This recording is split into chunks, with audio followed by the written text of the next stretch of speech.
there's a lot of people that did reviews of the film that characterize this movie as the Marvelization of fantasy, just taking a lot what Disney's been doing with Marvel and just giving it that like whimsical humor. We've had all these different projects that are fantasy based, and there's a level of seriousness and not really a sense of whimsicalness. I think you hit it on the head with the Marvel thing. That's what my partner said last night. He said this was the last of the good Marvel films. He meant it in the fact of he was like, this reminds me of the best of Marvel when Marvel was really, really good. Complimentary in that of, it's Yeah. lighthearted, it's humorous, but clearly there's a lot of detail put into it. A lot of actors who are playing off of each other really well. And so I could definitely see that. If everything became this kind of goofy, almost kind of Marvel reminiscent type of fantasy, I think people would get tired and bored of it. We need a diversity in it. I would love more fantasy horror,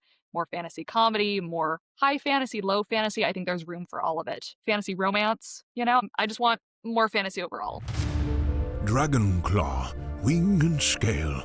Come now, let's examine a tale of the greatest beast ever considered. Another episode of Big Flying Lizards.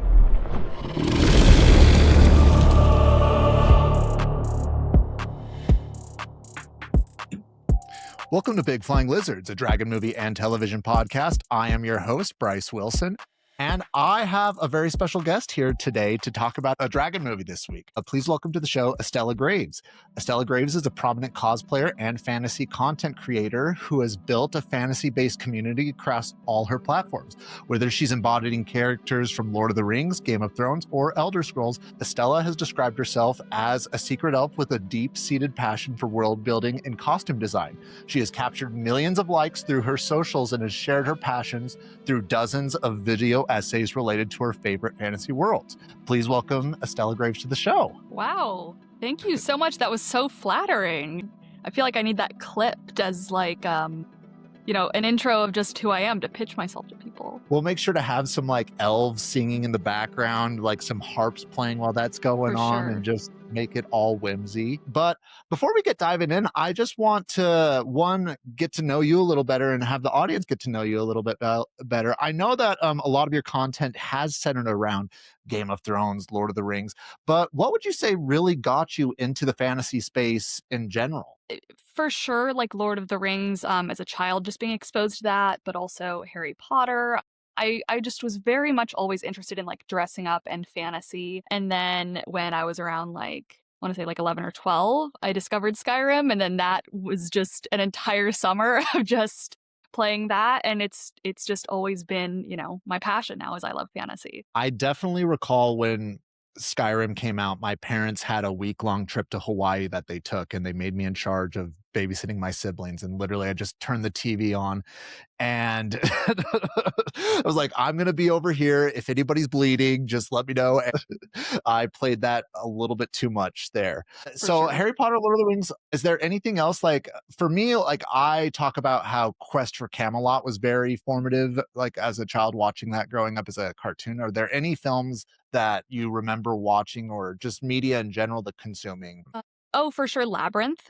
That was my favorite movie from the time I was probably about 5, and I watched it every day for years. I was so mesmerized with that world. And then obviously, that moves into like The Dark Crystal and, some of these 80s fantasy movies, Secret of Nim, these kind of scarier ones. But ever since then, and obviously, Disney films, I remember really loving Sleeping Beauty because I liked the medieval vibe of it compared to some of the other films. So No, awesome. Well, I know that you were covering A Night of the Seven Kingdoms. Is there any sort of fantasy media that you're consuming right now, whether it's just personal consumption or personal projects, or is that to be decided? Yeah, that's a great question. I still play Skyrim like almost every day. I love Skyrim and playing Oblivion as well since the remaster came out. Really enjoying that. As far as other fantasy media I'm consuming, trying to get back into reading. I read a really good book recently called The Dark Queens, which was all about real history about the medieval era. But as far as TV shows and movies, no, I feel like I need some recommendations. Well, I mean, I have been such on an anime slump for like the past seems like 4 or 5 years. So Luckily, there's always fantasy stuff out there. I ironically enough have been watching Code Geass, which is a mech anime rather than a fantasy anime. I've heard that one's really good though. Should I check it out? Well, what anime have you watched, if any? Yeah, I do like anime as well. I binged all of Delicious in Dungeon, really enjoyed that. I've been watching Absolutely. Free Run. That's been great as well. But I do, branch out into other genres as well. I really loved Fruits Basket growing up, and like some of the crazier ones like Vampire Knight. Yeah, I'm pretty open to different genres and things. So I love Code Geass for so many reasons. I particularly love that it will be one of the darkest shows you'll ever watch. One episode, and literally the next episode, they're having like a matchmaking episode where they're trying to pair people up, and it's just the most lighthearted, and it just feels like it's taking you all over the place. But it has a lot of similar vibes to Attack on Titan. I don't know if you've seen that one or not.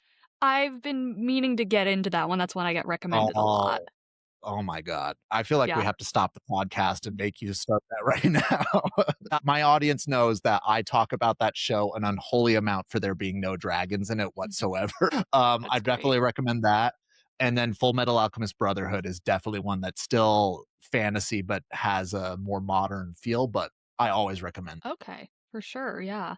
That's good too, because I like having anime on when I'm crafting or doing sewing projects because the emotions are so high and intense. It's like I can still catch what's going on, even if I have to like look down, to like sew or do things, which is nice. A lot of my friends that are into anime and into just doing crafting projects, they tie them together quite often. I have a few friends that go to farmers markets selling their art, selling just goods, and it's very much part of their ritual doing something along those lines. It's great. But Estella, do we want to go ahead and introduce the film that we're talking about today? Of course, yeah. All righty. We are going to be talking about Dungeons and Dragons Honor Among Thieves. Dungeons and Dragons Honor Among Thieves is a 2023 fantasy heist comedy film directed by Jonathan Goldstein and John Francis Deli. Based on the tabletop role-playing game, Dungeons and Dragons is set in the Forgotten Realms campaign setting and has no connection to the previous film trilogy released between 2000 and 2012, starring Chris Pine, Michelle Rodriguez, Roger Jean Page,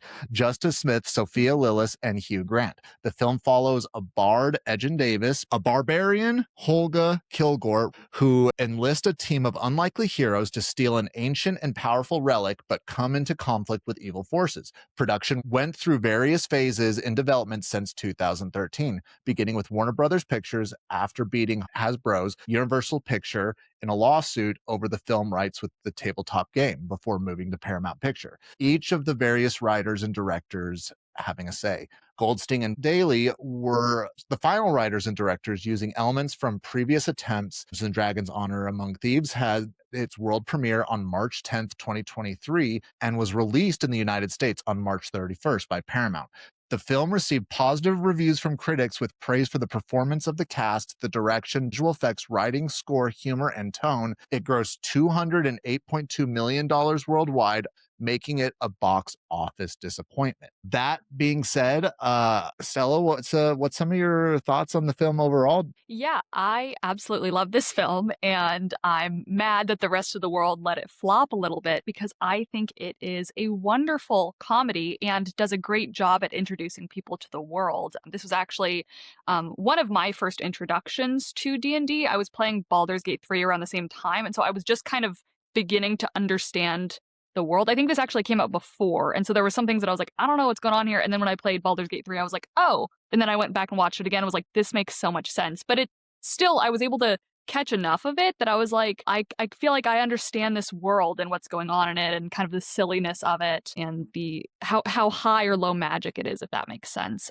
So I loved it. I love this movie. Have you played any Dungeons and Dragons since seeing this? I know you said that this was your introduction into it. Yeah, I have not. I haven't played Dungeons and Dragons with a group. My partner and I, we did like a little one shot together. But we recently moved to Los Angeles about 5 or 6 months ago. And haven't found a group yet. I was recently introduced though to startplaying.com, and so I think we might kind of look there, or I know there are a couple tabletop role-playing games here in places here. So we're kind of open to finding a group. So I will say finding in-person locations, either at comic book shops, game shops, I feel like everyone needs to experience at least once because it's an experience with the type of people who go there. You get all sorts of great people there, but you also get super intense people. I will always remember an experience where I was playing around a game. It was my very first time ever being there. And one guy, they opened up the session and one guy just was like, well, my character gets up and starts yelling at the paladin for not following its oath, and like he was actually started to yell at him, and then he closed up his book and walked out. And I was like, what actually just happened here? yeah, the difference in how some people play is so not shocking. That feels like an over exaggeration, but it is really different. Like some people are more jokey with it, some people are more casual, some people take it really seriously. We've also been watching a lot of Critical Role and stuff and like listening to, these Dungeons and Dragons podcasts and things.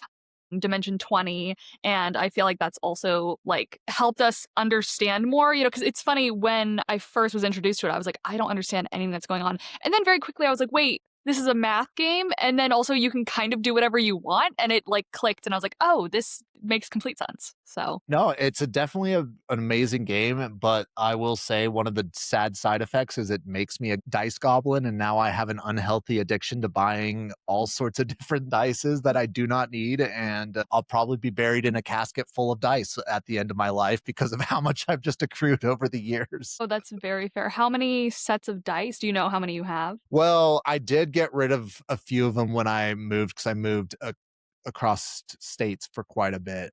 But I currently have about 10 that I use in circulation. But all the dice that I own right now are at least $45 or more, just because all of the basic ones that I could get at a game shop, I just tossed because of that. And yeah, it's a little unhealthy, that addiction of mine. I just see them and I really want them to be there. But I do want to just bring up some of the behind the scenes because there is a lot of really fascinating things that I really love about this film. And especially upon rewatching it, I don't know if you noticed this, but I know that one of the fandoms that you very much cover is the Game of Thrones universe. And there's actually a lot of crossover between this movie and a Game of Thrones universe, between some of the actors that were brought in, as well as a lot of the behind the scenes people. For starters, the Spice King in Game of Thrones is in this film as one of the council members that is determining who can be pardoned. Yeah, for their escape from the prison. That's one thing that I'm very good at, is watching something and immediately picking out the person that was in Game of Thrones and being like, that's who that is. And my partner's like, how do you know that? And I'm like, well, because he was in this one episode.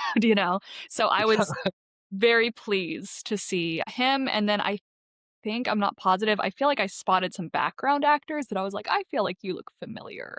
So I wonder if some of those little background extras were also some extras in Thrones. So the three actors that I was able to definitely pull up, Nicholas Blaine was the Chancellor Atherton, who was the Spice King in season 2 of Game of Thrones. Then there was Ian Hanmore, who was playing the Lich who initially initiated the dark magic. He was actually Pyat Pree in Game of Thrones season 2. I don't know why we're pulling all from Karth here. And then Spencer Wilding, he was the guy that got thrown in the cell at the very beginning of the film. He was one of the White Walkers in the Game of Thrones. So I mean, very hard I didn't catch that until I looked up some of the details there. But on top of that, almost the entire stunt and special effects team that was pulled to this movie was involved with Game of Thrones at one point in time, just because of the level of fantasy accuracy they wanted to pick. But also Naomi Liston, who is the locations manager for Game of Thrones, she was brought in because she's very familiar with Northern Ireland, and this film was primarily filmed in Northern Ireland and Iceland. So they just are like, hey, you've been doing this for how many years now? Like, let's just bring you on in for this film. And I mean, I think that the sets were amazing, and the sites that it was such a beautifully shot film. Yeah, the sets were wonderful, and it makes sense. A lot of people from Game of Thrones, a lot of the same stunt actors and things with the level of prosthetics they were using in this film, so I'm like, oh, it makes sense that someone who's used to being a White Walker would be like, oh, I can facial act and I can do all these things with a bunch of stuff on. That's fine. Make me into an orc, or I wasn't sure, maybe a goblin. I think he was leaning more towards like an orc type character. But yeah. Yeah, whatever it was, he definitely was killing it with the amount of prosthetics that he was wearing. But I also do, and this hasn't been an ongoing thing that we've discussed on the podcast, that I really give flowers to movies that do lean into practical effects rather than doing special effects. And I was seriously so impressed with the amount of practical effects that were going on in this film. I know all of the dragonborn creatures, they were actually in costumes. There was some cat-like people that were in costumes. And then there was the whole scene when the paladin was getting the baby from that giant fish. All of that was practical effects as well. So I'm such a sucker for that. It looks great, and then also it does at times look a little goofy, but that's what you need for this movie. That actually works really well for this world, where it's like, you know, he pulls the baby cat out of a fish and you're like, this is ridiculous. But you believe it, you buy into it. You're like, no, this does feel like a world where there are cat people being pulled out of baby fish. It's very funny. So I think it worked really well. Well, leaning into that authenticity, some other just behind the scene information. Apparently, the main cast were actually brought around a tabletop and they played as their characters for several hours, just sort of learning the rules of D&D and getting a better understanding. Sorry, I have a monster over here who's trying to get attention, but That's do you want to okay. say hi? He seems to.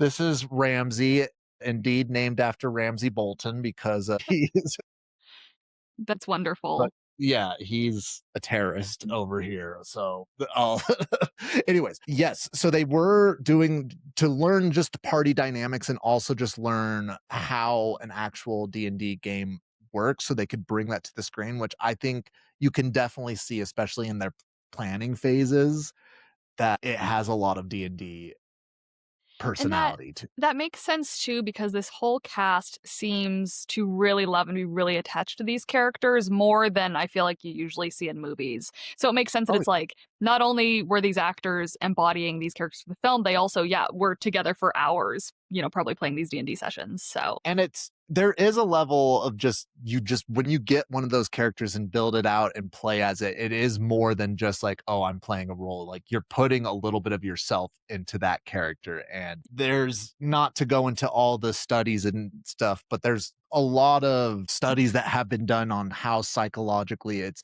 helps one's thought process. It helps one's just work through trauma using these tabletop games. And I can talk about that for hours, which unfortunately we don't have time to be able to do. One other thing that I do really love about it is Bradley Cooper's cameo in this film apparently was a complete secret to everybody, even to who played Holga. She didn't know who her partner's actor was going to be. And Bradley Cooper actually had seen the entire movie and they just plugged him in at the very end, and it was just a shock to everybody that he was in there. that's wonderful, because his character, even though he's on screen for such a short amount of time, really does steal the scene. It's very funny for the audience to be like, you know, wait a minute, Bradley Cooper, what are you doing here? Why are you kind of a hobbit? What is happening? It's just really, it fits with this film. And it, you know, sometimes you can kind of roll your eyes at celebrity cameos, you know, looking at you, Ed Sheeran in Game of Thrones, but this worked really well. I mean, these are all celebrity actors anyways, but you know, it was just very fun. I thought it worked well. Obviously, it's a completely different level, but I think there's a level of Studio Ghibli-ness, you might say, where I'm sure there's so many of these actors that have a love for D&D. Joe Manganiello, he's somebody that comes to mind who's just obsessed with Dungeons and Dragons, and he actually wrote a lot of the script before it got taken over by the original people, because he is just so tied to it and was saying, hey, I'll do this for free. Like, I just want there to be a high budget Dungeons and Dragons movie involved. And so I could see a lot of these people that are just nerds in Hollywood coming in and be like, hey, I want to be involved with a movie that surrounds a game that I play often. That makes sense. And that's really lovely. And I know that, like, we'll get into this a little bit later about, you know, sequels or no sequels, but it makes me hopeful that in the future maybe we could get a Dungeons and Dragons movie with these actors who do really love Dungeons and Dragons, maybe like Deborah Ann Wall, maybe, some of these other celebrities that have really kind of championed for it. I think that could be really fun, even just as like cameos or something. Well, if it's all right with you, I'd love to just dive right into that conversation right now. I think that this Mhm. might actually be a great jumping off point. Great. Obviously, due to the box office, it wasn't seen as an overall success.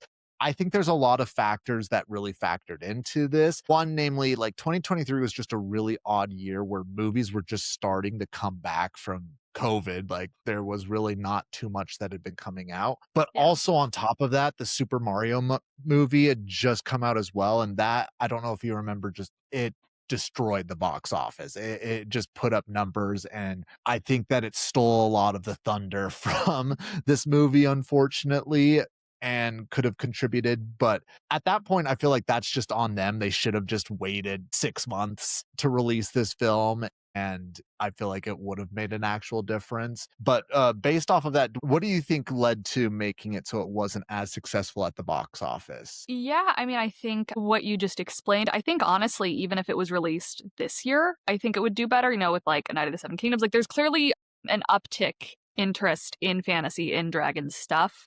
Ren fairs are becoming more and more expensive every year. I feel like there's been a big boom in that. Fantasy balls, things like that. And, it seems like every, TV house, movie house, I don't know what you want to call it, Netflix, HBO, Hulu, they all are trying to get their own fantasy thing. I know Netflix was trying to get like a Baldur's Gate 3 thing going on. And then maybe it was HBO, and then HBO has like the Aegon's Conquest stuff, and Hulu was going to get ACOTAR. So it's like, if this came out now, I do think it would do better. Unfortunately, it's just, it was wrong timing. Yeah, you can only really shake your head because I definitely do think that it would have a lot of success there.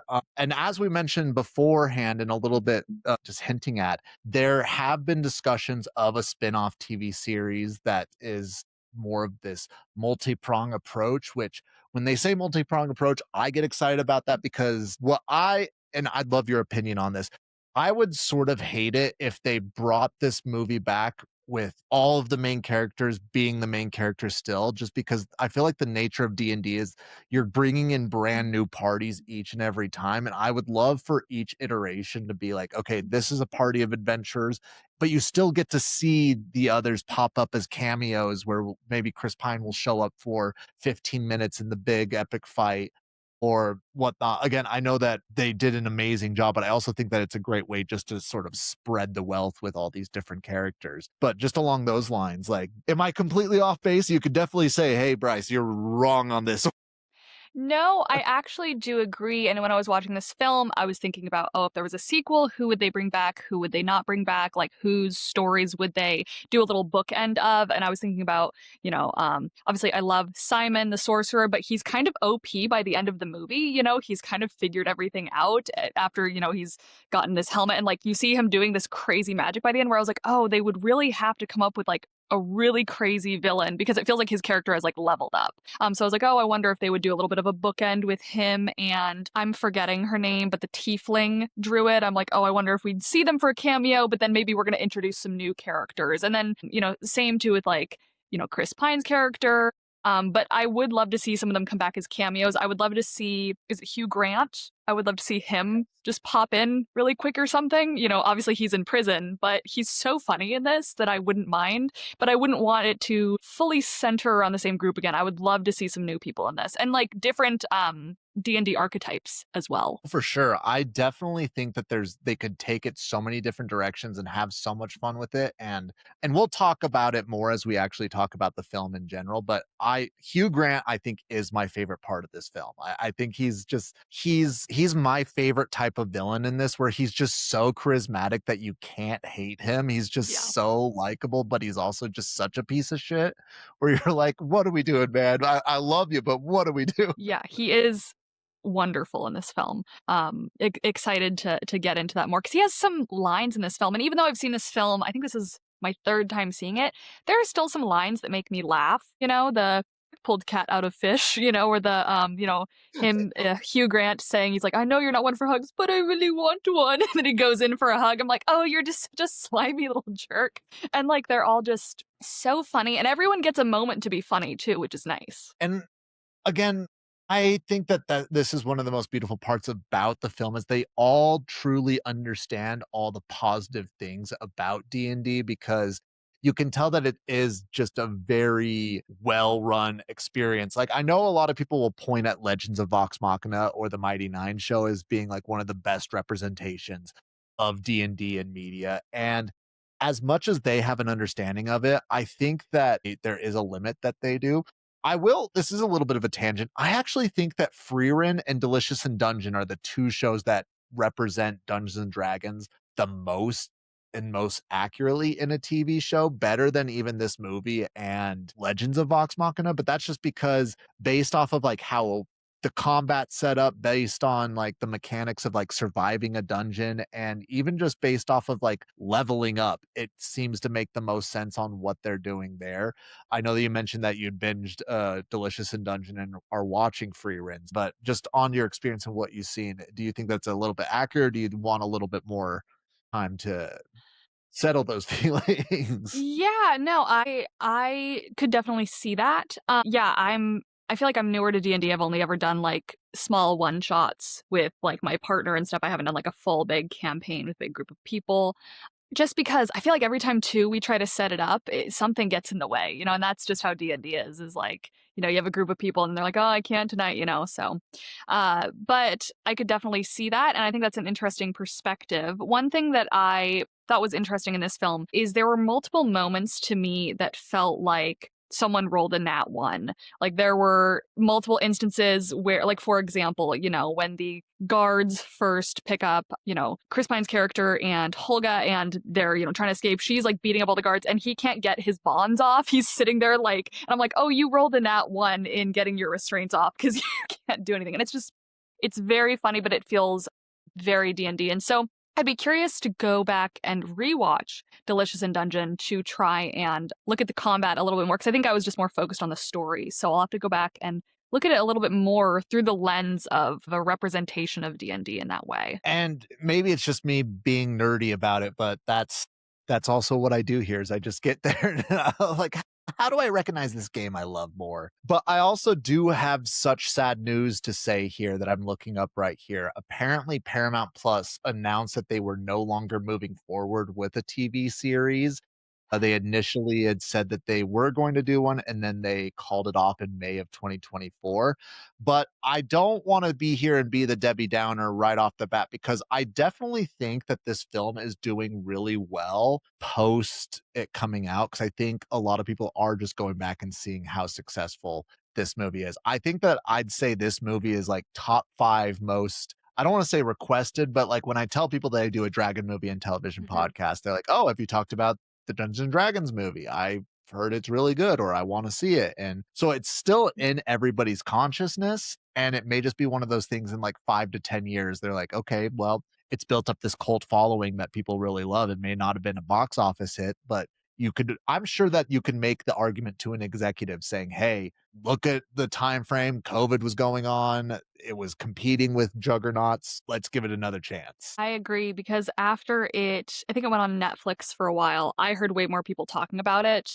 There were people that were like, I didn't even know this movie came out. Like, I had never heard of it. And so I think, in time, with the years, maybe it'll build more of a cult following. We can only hope. And then, maybe we'll see where it goes from there. Is there anything else that you want to discuss about the production behind the scenes or anything leading up for this film before we just dive into the chapters itself? Let me think. I mean, I think the only other thing I could think about is Chris Pine specifically saying like, oh yeah, we could do a sequel as long as we make the money for it. And then unfortunately it didn't make the money. But the fact too that like it seemed like all of the actors were very open to a sequel, again, kind of reiterates that piece we said before, where it seems like they all really loved working on this set. They love this film. They all felt very close to it, which I think is a good sign, because hey, maybe it'll be a passion project or something. Maybe they can all get together and crowdfund a film or something. Well, okay, I do have to ask this question because I've already talked about this movie on the podcast, but have you seen the 2000 the year 2000 Dungeons and Dragons movie that's technically kicked off Dungeons and Dragons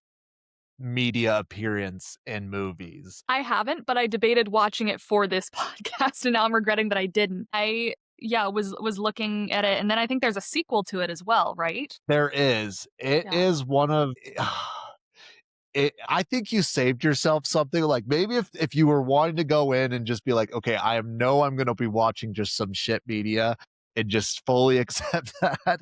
It's a lot of fun, but it's the only redeeming quality of the movie is Jeremy Irons. Jeremy Irons is fantastic in it, but he's also just fantastic in everything that he does. It is such a bad movie. Like it's genuinely, it does not like it was an expensive project and it does not look expensive at all. Like it looks like they went to Spirit Halloween with their costumes and it looked like they just filmed it in somebody's backyard and the CGI is horrendous. I cannot say how awful it is. Like I'll throw up some pictures in post of like the dragon in it and Yeah. I'm the RuneScape dragon I'm sure looked better than this dragon. Well, that's actually really fun, and now I feel like I want to see it even more because I love a bad, campy, fun fantasy film. I've been wanting to watch The Hexer, which is the, I believe, Polish Witcher film that came out like a long time ago, just so I can review it for YouTube and see what it's all about, comparing it to the Netflix series.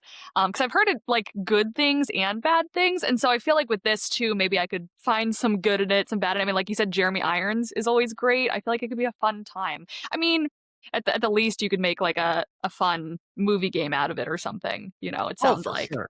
Yeah. No, I just looked up some pictures of the Hexer, and that does seem very interesting to be diving in and experiencing on that front there. It looks like a fun film. Mm-hmm. But if it's all right with you, I'd love for us to just introduce exactly the plot of what's going on in this film. For sure. All righty. So, chapter 1, The Broken Fellowship. Edgin, a former harper, and Helga, a barbarian, are introduced in the frozen prison of Revel's End.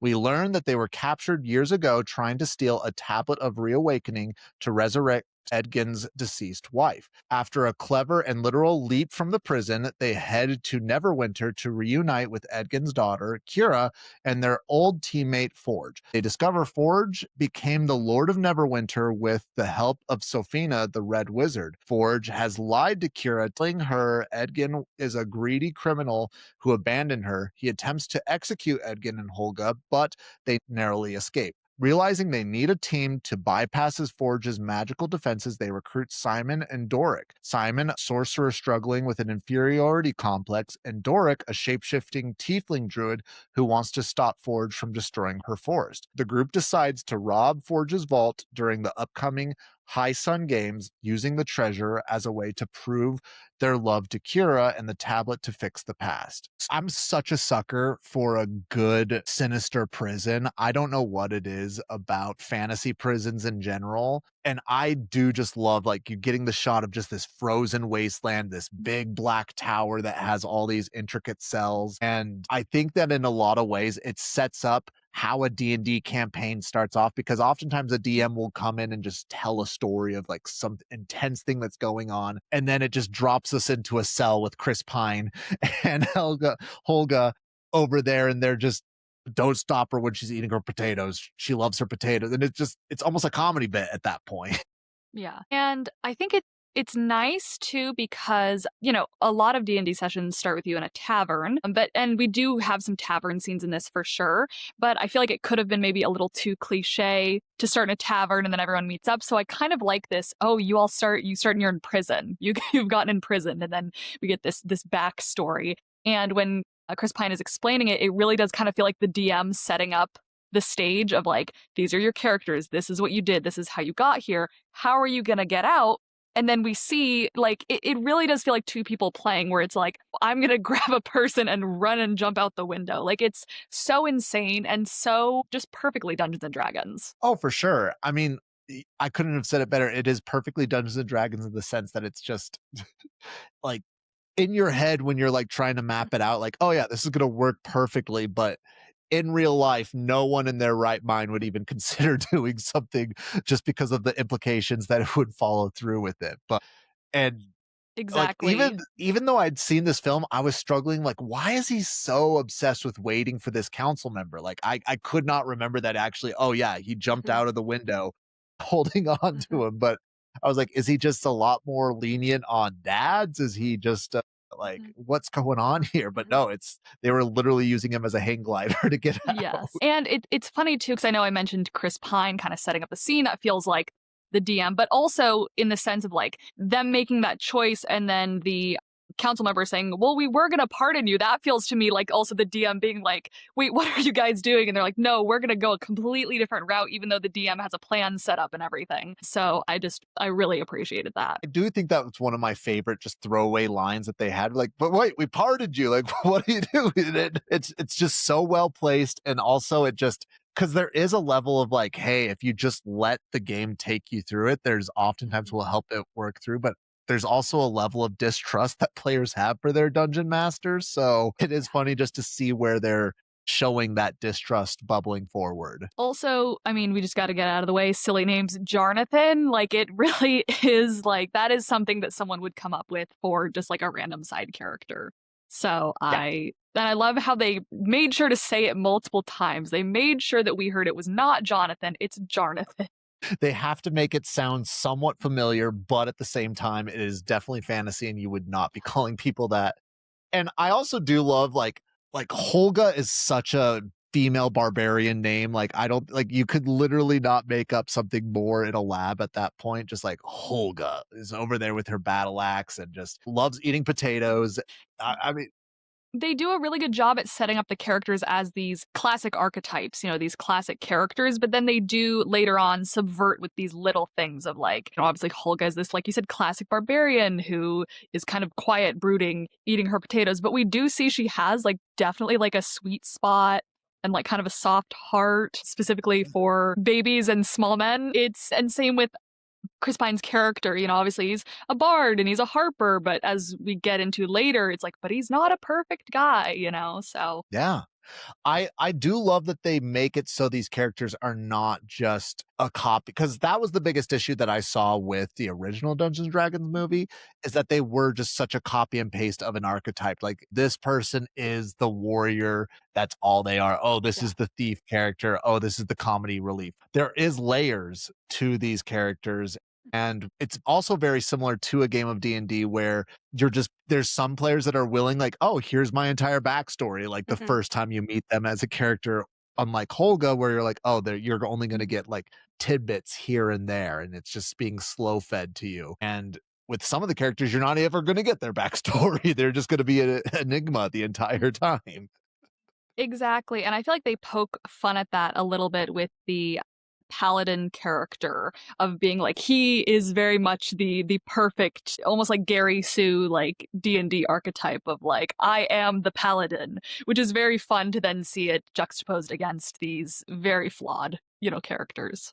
I know we're not in this part, but one of my favorite scenes is when he's walking away. They're just continuously. He's like, is he going to be in a straight line? It's such a Just stupid side, but he's like, oh, is he going to? Oh, there's a rock. Is he going to move? Oh, nope, he's going over the rock. well, Like, like that. Go ahead. Go I was ahead. gonna say exactly, and that's the thing that this movie captures so well is I think for some people D&D is very intimidating because they're like it's got a lot of rules, I don't understand it, I don't understand how dice works, and at the heart of it though, it's silly and it's fun and it should be. And so this movie does such a great job at injecting humor into almost every little moment to make sure that like, hey, this is a fully fleshed out world that you can believe in. It's not so goofy that the rules are gone, but it is, lighthearted and you should be able to laugh at it. And I think that's what I think you're exactly right there with why it's so intimidating. And I do think that there's so much that I think people are just missing out when it comes to D&D. And whenever I have a new player who's either never played D&D or very unfamiliar,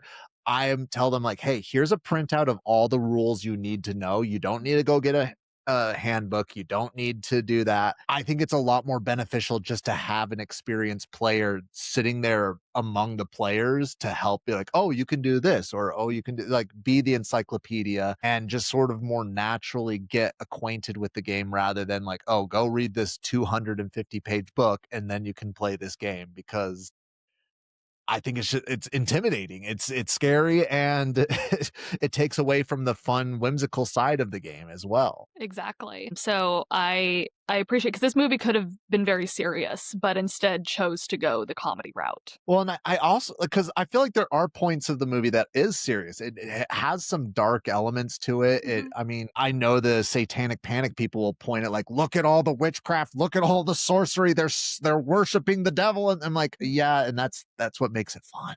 But it's also just the level of dark sorcery that they lean into makes it so it has a level of like, oh, this is serious, because it could also have just been like, oh, they're just going and robbing, very much a Robin Hood sort of situation, but they did decide to add an archlich level, which I'm always a sucker for. Oh, for sure. Yeah, there are some very sad moments. I mean, in this first few scenes, we get this backstory about how our main character, his wife was killed. It's very sad, and it's not played for laughs. They could have made it really cheesy, they could have made it over the top, but instead it's kind of a quiet, sad moment. And I think too, that's the thing, is to have humor, and for it to be good humor, you do need to have that balance of heavy moments so that they do really feel heavy. Because if everything is too heavy or everything's too light, stuff kind of stops having meaning, if that makes sense. Yeah, I could not agree more. Like, there's definitely been situations, and I know I just told you at the beginning of this to go watch Attack on Titan, but I know that Hmm. that's something that really makes intimidating to people, is because it is just like, oh, you just feel like you're getting punched in the gut every single episode with how dark, like they're like, is there any happiness in this show? And I'm like, well, once you get to episode 8 you might feel a Yeah. little joy then. But I mean, I'm just, so I understand that it needs to be that level of give and take for like, oh, you need to have that ray of sunshine if you really want to enjoy like those deep dark moments in the show or Yeah, and I movie. think it gives you more of an appreciation for those moments. Oh, for sure. Yeah, definitely. I don't know if what your thoughts were on this, but one of my favorite scenes of the movie overall is when Doric the druid, when she got discovered that she was spying on them and she made her whole escape. I feel like that was just such a well done scene, like seeing her shifting between animals to her human form and then running off. And oh, sorry, I got attacked by another one. Who's this? But this is Vivi. Vivi. Very cute. Well, thank you. She knows that she is. That's the problem. Yeah, I have a cat, Eileen, and she's like scratching at the door. She wants in, and I'm like, just wait. So, I, sadly, I have just developed the open door policy with my pets, because yeah. if I don't, they just bark and howl outside no matter where I take them, or they'll just go outside my window right here and just be crying. And so it's better just to have them sleeping at my feet over here, apparently. Yeah. That's fair. Yeah. I have a corgi. His name's Barnaby, and he is the barkiest, loudest dog ever. So I Oh, have no. to, and he has a million words that set him off. So I have to always be very careful too, yeah, when I'm filming, to make sure he's like incredibly preoccupied. So, It's like, here's a treat, a new yeah. toy, and Yeah. just here's your dinner. Have at it. Exactly. Yeah. Yep. No, unfortunately, Vivi is motivated by cuddles, and that's about it. So she will literally try to crawl underneath my skin at one point of this episode. Well, she's very cute and small, so not too disruptive, hopefully. Yeah, yeah, exactly. But going back, I really like the druid transformation escape scene. I think it's one of the best scenes in the movie, and just the level of intensity, as well as just how it's choreographed of her running away and like transforming into the animals. I think it's just visually super appealing. And we also get to very much see a lot of the world as they're running around in it. Yes, and like even just the beginning of the scene with, is it Surfina? Safina? Yeah. The red witch, the red wizard, when she points and screams, it is so disturbing. Where you're like, oh my gosh, even though I'd seen it before, I was just like, gosh, it's really upsetting. And then, yeah, throughout the entire chase sequence, even though I'd seen it before, I was incredibly anxious. I was nervous. I was like, what if she doesn't make it out of it? I'm like, I know she does though, but it's still like, it was very well done. You're seeing arrows fly through the air when she's a falcon. You're seeing, her get knocked over as a deer, and you're like, oh my gosh, it's very well done, very intense. But like you were saying, a very good and creative depiction of her changing into different animals and wild shaping. So I agree. I think it is one of the better sequences in the film. And I think the effects actually hold up and look pretty good as well. Oh, yeah. There is also a little bit of fun fact about Neverwinter that I feel like you can definitely see what in this scene in particular, but Neverwinter is using the same set that Game of Thrones used for King's Landing. And I That feel makes like sense. Neverwinter is the cleaner version of King's Oh, Landing. for sure. And where King's Landing is like dark and grimy, Neverwinter has this like golden sand like hue of happiness and Yeah. don't have any of the misery there. And It has I the feel like Game of Thrones season 1 filtering as opposed to the later seasons. versus season 8's filtering. Yeah, when everything's burned down. So that's Croatia, right? I believe so. Which one is in Spain? No, Dorne's in Spain, right? I believe Dorne is in Spain. Yeah, is it? And I believe King's Landing is Croatia, I think. Don't quote me on that.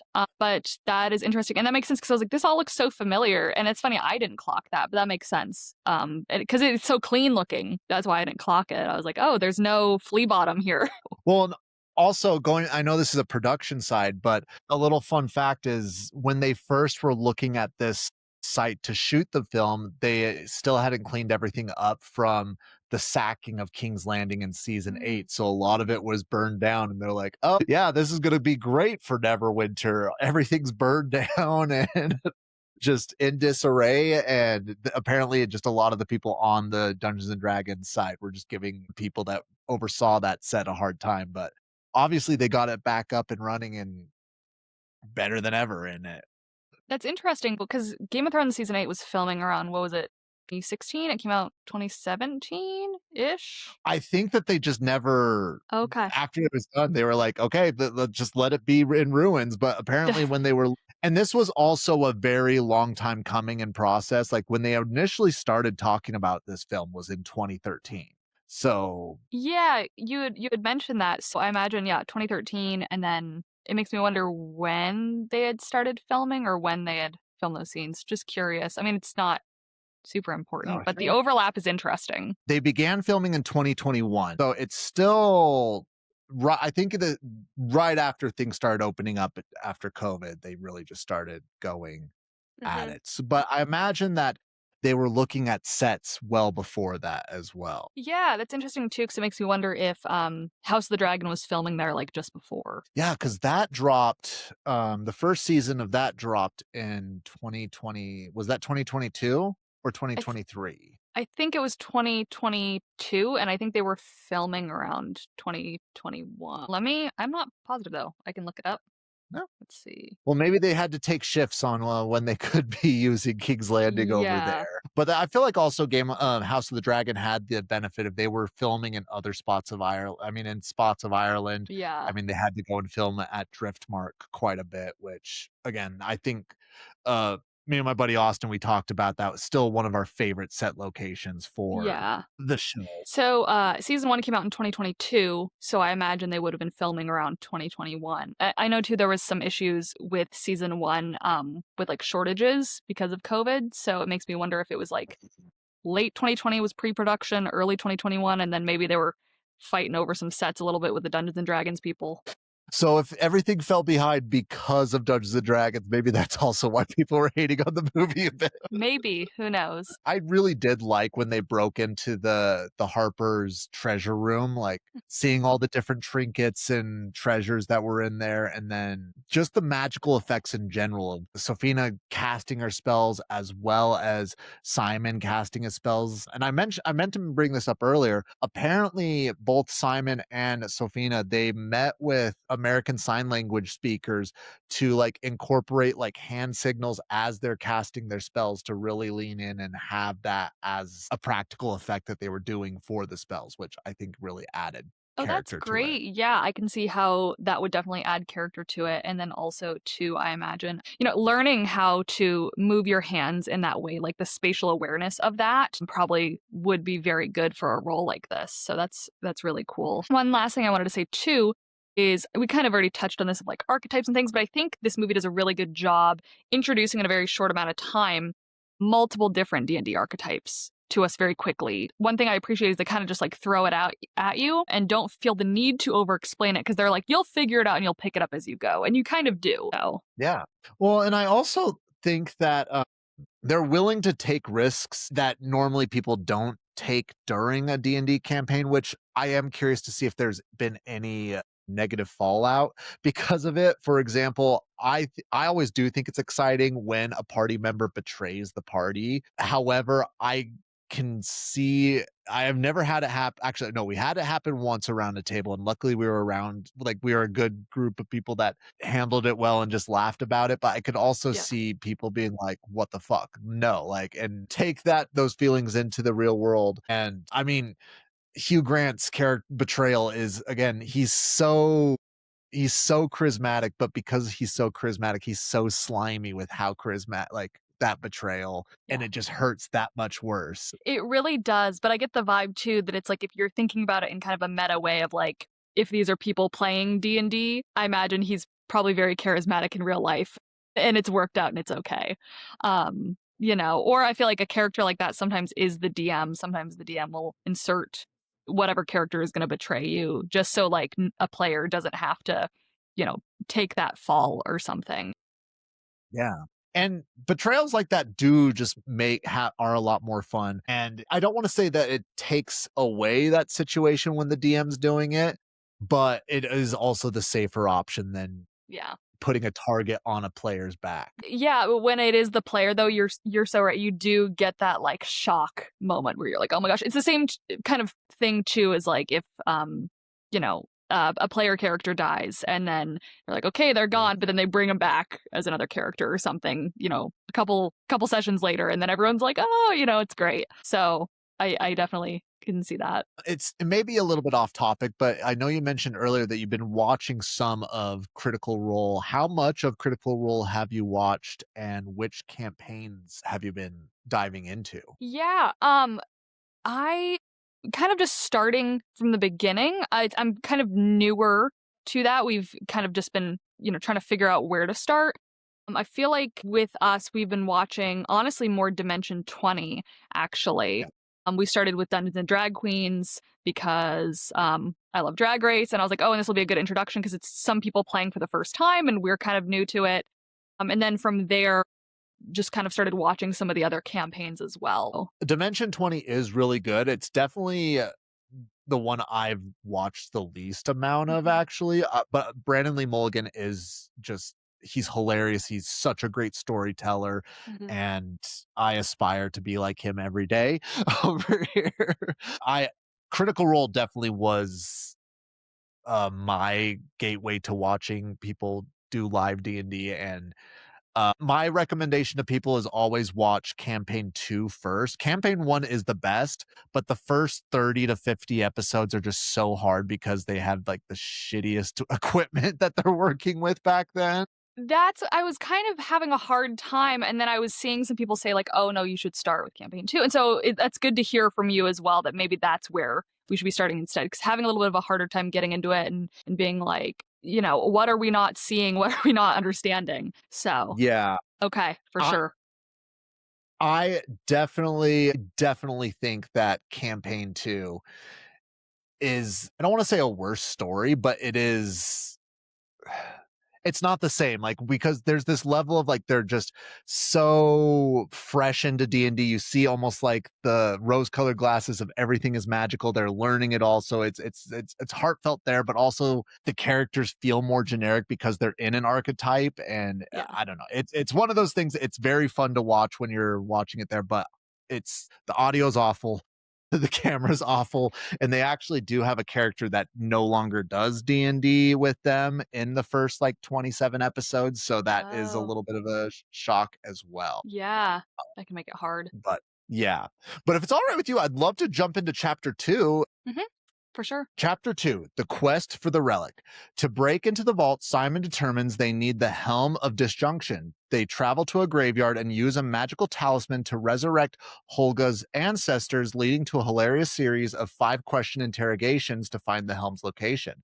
The party meets Yonder, stoic, immortal paladin who survived the Red Wizard's curse in Thay. He agrees to help them, providing Edgin swears to give the stolen riches back to the people. Xenk leads the group into the treacherous Underdark. They face off against Thanen assassins sent by Sophina and narrowly survive the chase with Themberchok, an obese, fire breathing red dragon.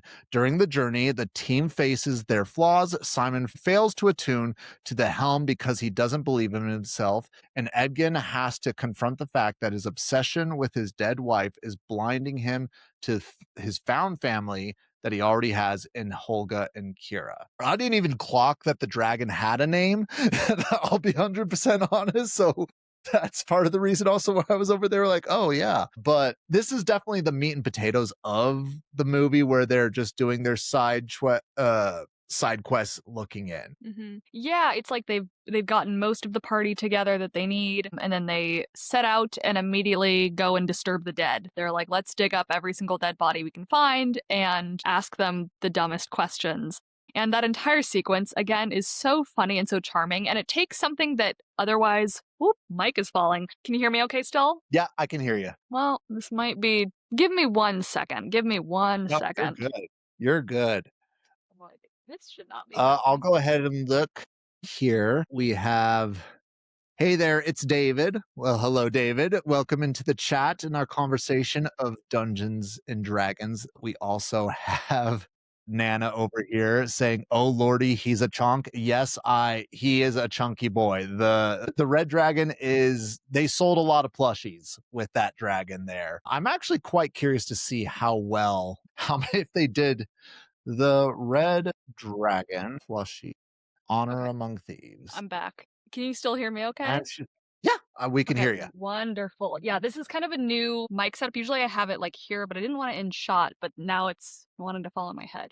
So it'll be comedic if it does. Anyways, we're talking about the red dragon, correct? Yes. Yes.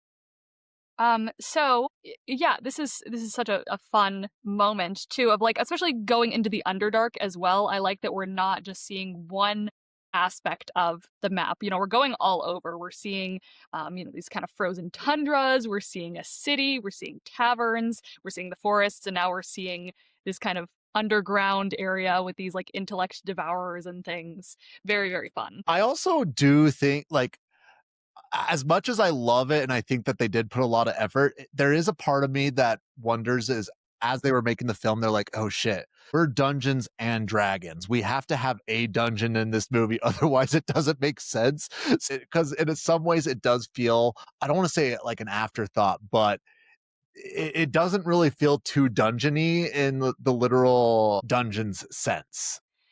Yeah, no, I agree. And so I think it makes sense. It makes you, I mean, it's too big of a thing for it to have been a studio note, but it makes me wonder if early on, maybe in the writing process, if they were like, wait a minute, we do need at some point to go into some level of a dungeon and have a chest that we need to get to. So, you know. Well, and on that note, I do love, because they really don't have actually, I had this conversation with one of my friends after the film. We were arguing if Chris Pine's character was really a bard or if he was more of a rogue, just because, yes, he is a bard. He has his lute, he's playing, and he's charismatic, but he also doesn't, I mean, he doesn't really have that bard archetype where he's really doing any magic. He only has that one spell. No, it wasn't even his spell. Simon does the spell. He's not really doing anything, but he's always stealing stuff. He has that rogue-like attitude, but at the same time, he doesn't really do anything that a rogue specifically does. It a lot of times feels like Chris Pine is a level 2 character playing with level 7 or 8 characters in the campaign. Yeah, and they kind of even address that too, where, you know, they're like, well, what do you do? And he's like, well, I'm the planner.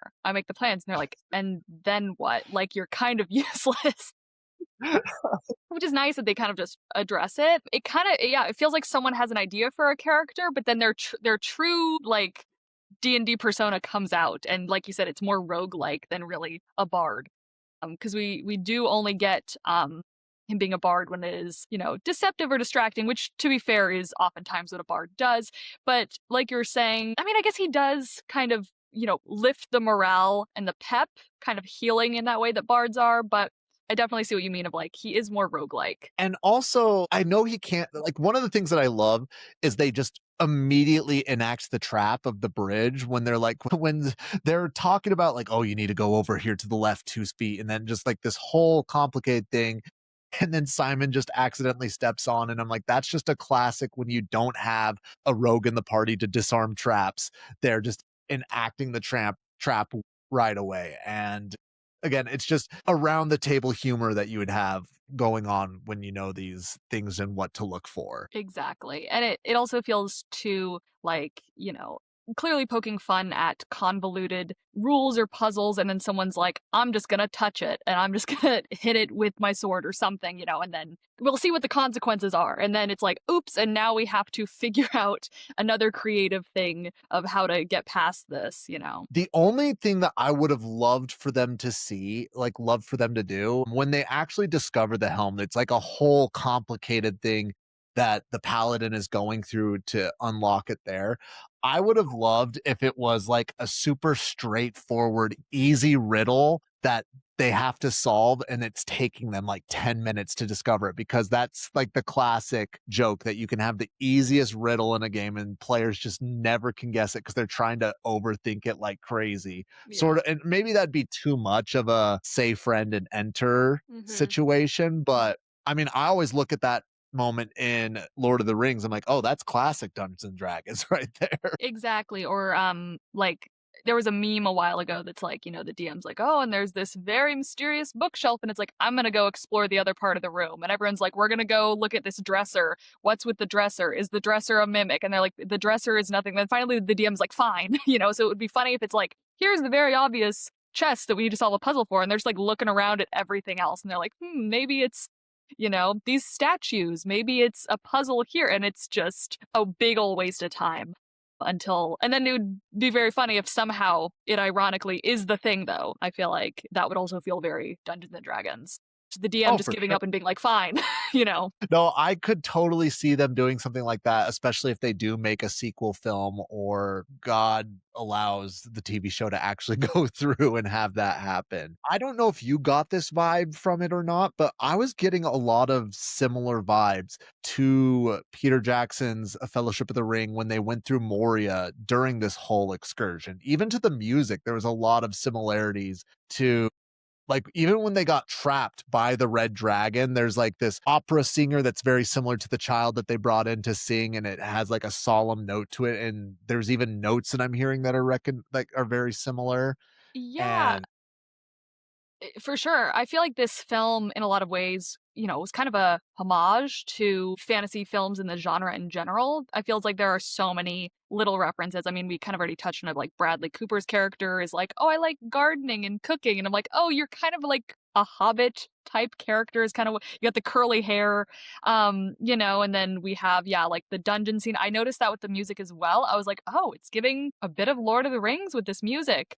And so I could definitely see these little tiny kind of sprinkling references in there as kind of a way to, pay thanks to the other films that kind of paved the way before. and even when they're running away from the dragon, it's very similar to when in The Hobbit, when they're running away from Smog throughout the Misty Mountain. Just there's a lot of similarities of like dwarves running on the top levels and just distracting Smog, and Smog not really knowing where to go, sort of that cat and mouse game. And it makes sense because Lord of the Rings really is the father of fantasy. Everything just falls beneath it, but it's I really enjoy that they're taking so much and putting it back right there. Yeah. But then obviously subverting the genre in certain places, or, when they aren't making direct references, they're kind of taking it and making it their own, which is refreshing, and it keeps it from feeling stale. No, I totally agree. And I was going to bring this up at the beginning part, but we didn't get to it. But I think this might be a good jumping off point. There's a lot of people that did reviews of the film that characterize this movie as the Marvelization of fantasy, just taking a lot what Disney's been doing with Marvel and just giving it that like whimsical humor tied very similar, because up to this point we've had Game of Thrones, we've had House of the Dragon, we've had Rings of Power, we've had all these different projects that are fantasy based, and there's a level of seriousness and not really a sense of whimsicalness. Even though, yes, I love, and this is no dig at A Knight of the Seven Kingdoms, but the level of whimsicalness that's in A Knight of the Seven Kingdoms and this movie are two completely different levels of whimsicalness. And I just would love your thoughts on this, because I think there's definitely a time and place. But I also am of the opinion that if they started just making all fantasy like this, because I don't know, I just don't think it would work. No, and I think you hit it on the head with the Marvel thing. That's what my partner said last night. He said this was the last of the good Marvel films. And that's kind of a controversial hot take, but he meant it in the fact of he was like, this reminds me of the best of Marvel when Marvel was really, really good. Complimentary in that of, it's Yeah. lighthearted, it's humorous, but clearly there's a lot of detail put into it. A lot of actors who are playing off of each other really well. And so I could definitely see that. But yeah, I agree. It is tonally, yeah, very different types of whimsy from A Night of the Seven Kingdoms. I think this is allowed to be a little bit more slapstick humor. I mean, in A Night of the Seven Kingdoms, you're never going to see someone's face melting into their body as they're playing the lute. But in the same sense, too, I wouldn't expect in Dungeons and Dragons to see the level of violence and gore that we got in A Night of the Seven Kingdoms. So I think there is room for both. And you do need both, because as you were saying, if everything became this kind of goofy, almost kind of Marvel reminiscent type of fantasy, I think people would get tired and bored of it, and it would kind of start having to ape on itself as a genre. So I do think we need a diversity in it. I would love more fantasy horror, more fantasy comedy, more high fantasy, low fantasy. I think there's room for all of it. Fantasy romance, I feel like that's a movie genre that isn't really looked at too often. I mean, if rumors are to be believed, it seems like there might be some shows in the works. I heard they're doing like a Fourth Wing show and all that. So, Yeah. I just want more fantasy overall. Well, I know that there's, and I'm blanking on the author's name, but the person who wrote A Court of Rose and Thorn, or whatever it is. Yeah, Call it The Court of Horny Roses. Like that's what it is to me. basically, yeah. But I know Yeah. that there's a lot of talks of making that into a show. I know they're coming out with more books there. Mhm. So I'm really optimistic with the future of fantasy. I don't know if you ever read the Aragon books when you were younger, but they're doing a show on not Netflix, on Disney. Oh, great. So, I saw the movie as a kid. I have not read the books. well, I'm sorry on both aspects. I haven't revisited it since I was a child. As a kid, I was like, this dragon looks cool. I don't know, I liked it. But I was also a child, so maybe I'll look back and I'll be like, Saphira is the best part of the film. We discussed the film in there, and I think it's the most angry that I've gotten on the podcast, just because I did read the books when I was younger and I reread them just to get ready for the podcast, and watching the film just sent me over the edge. I think my face went beet red. I was screaming. I was throwing my hands around all over the place.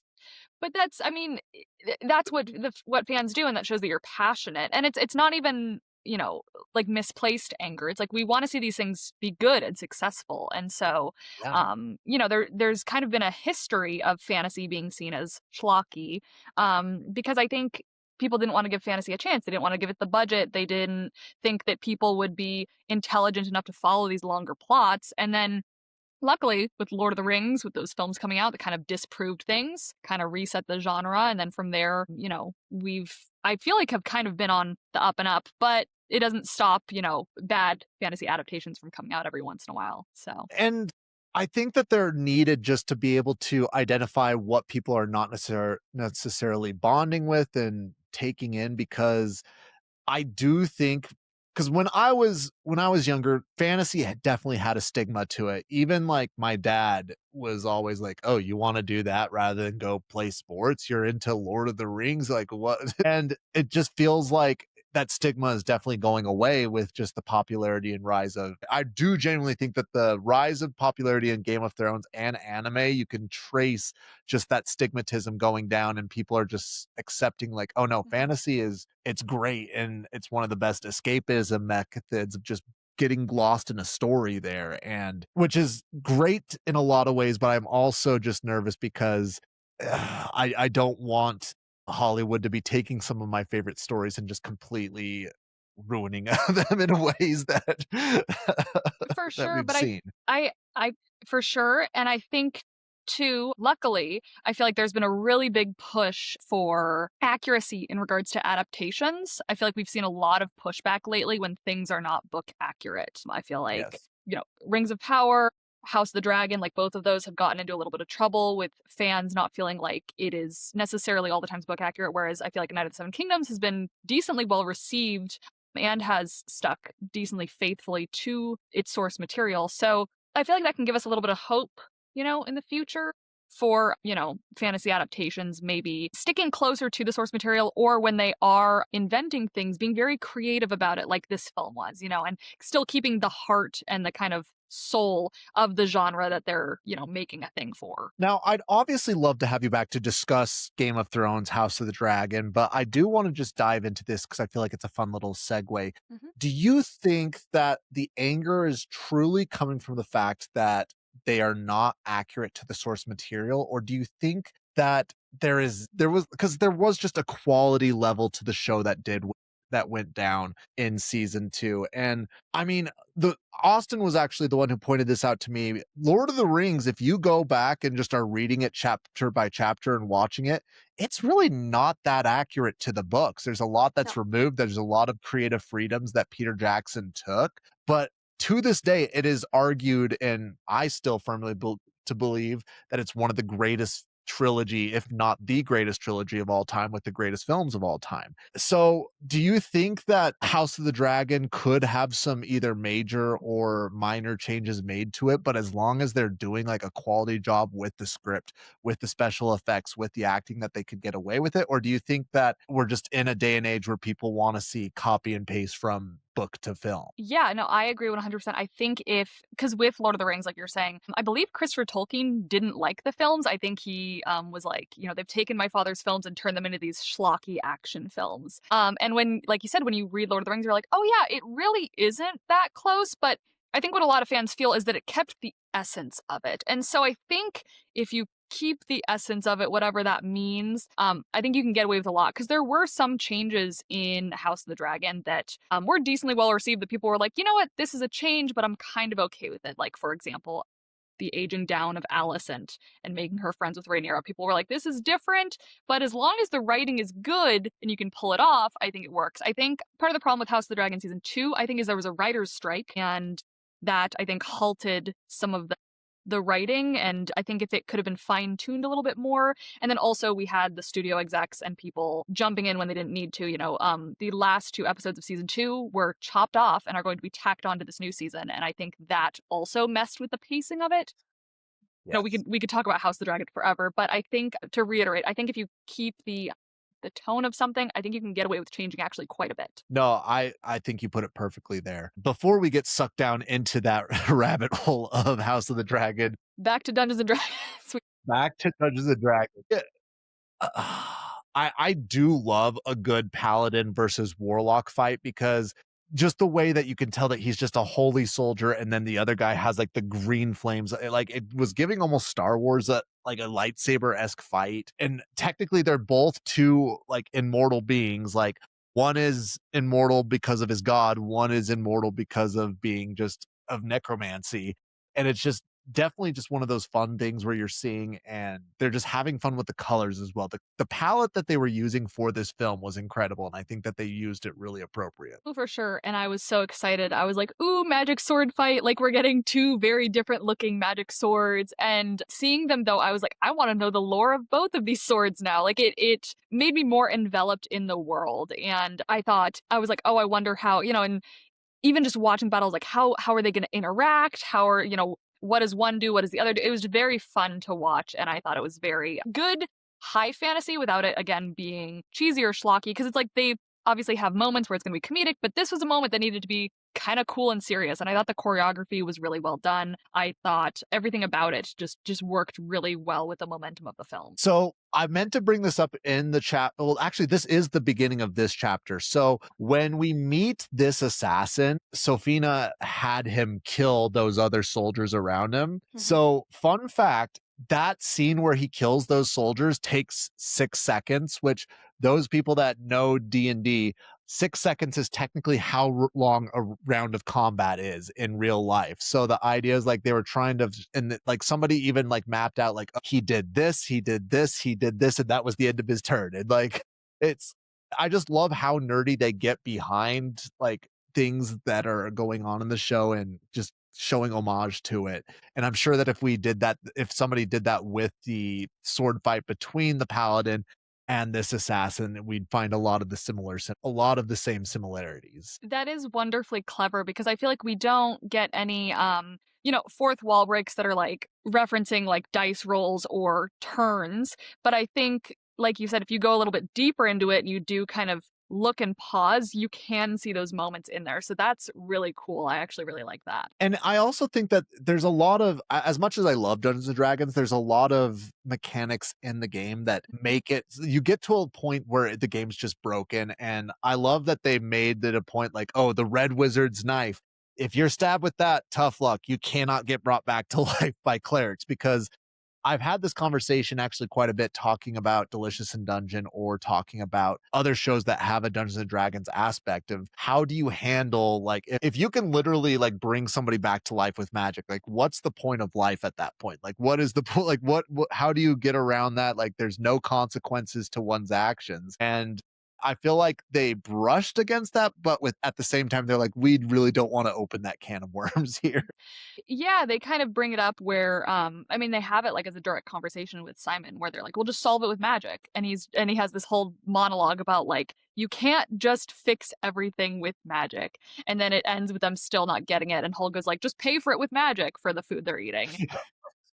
So I liked that. And I did like though they did kind of stick to like, oh, we can only get into this thing if we have this specific helmet. We can only bring a person back if we have this specific tablet. So they did try to stick to some of those rules, but then clearly, like you said, they broke some things of being like, well, actually, what if we use this staff to then, you could just see like the convoluted mechanics of, I think we're going to find another way to do it. Well, just referencing what you said earlier, Simon is just OP at the end of this movie. He's going toe to toe with this lich.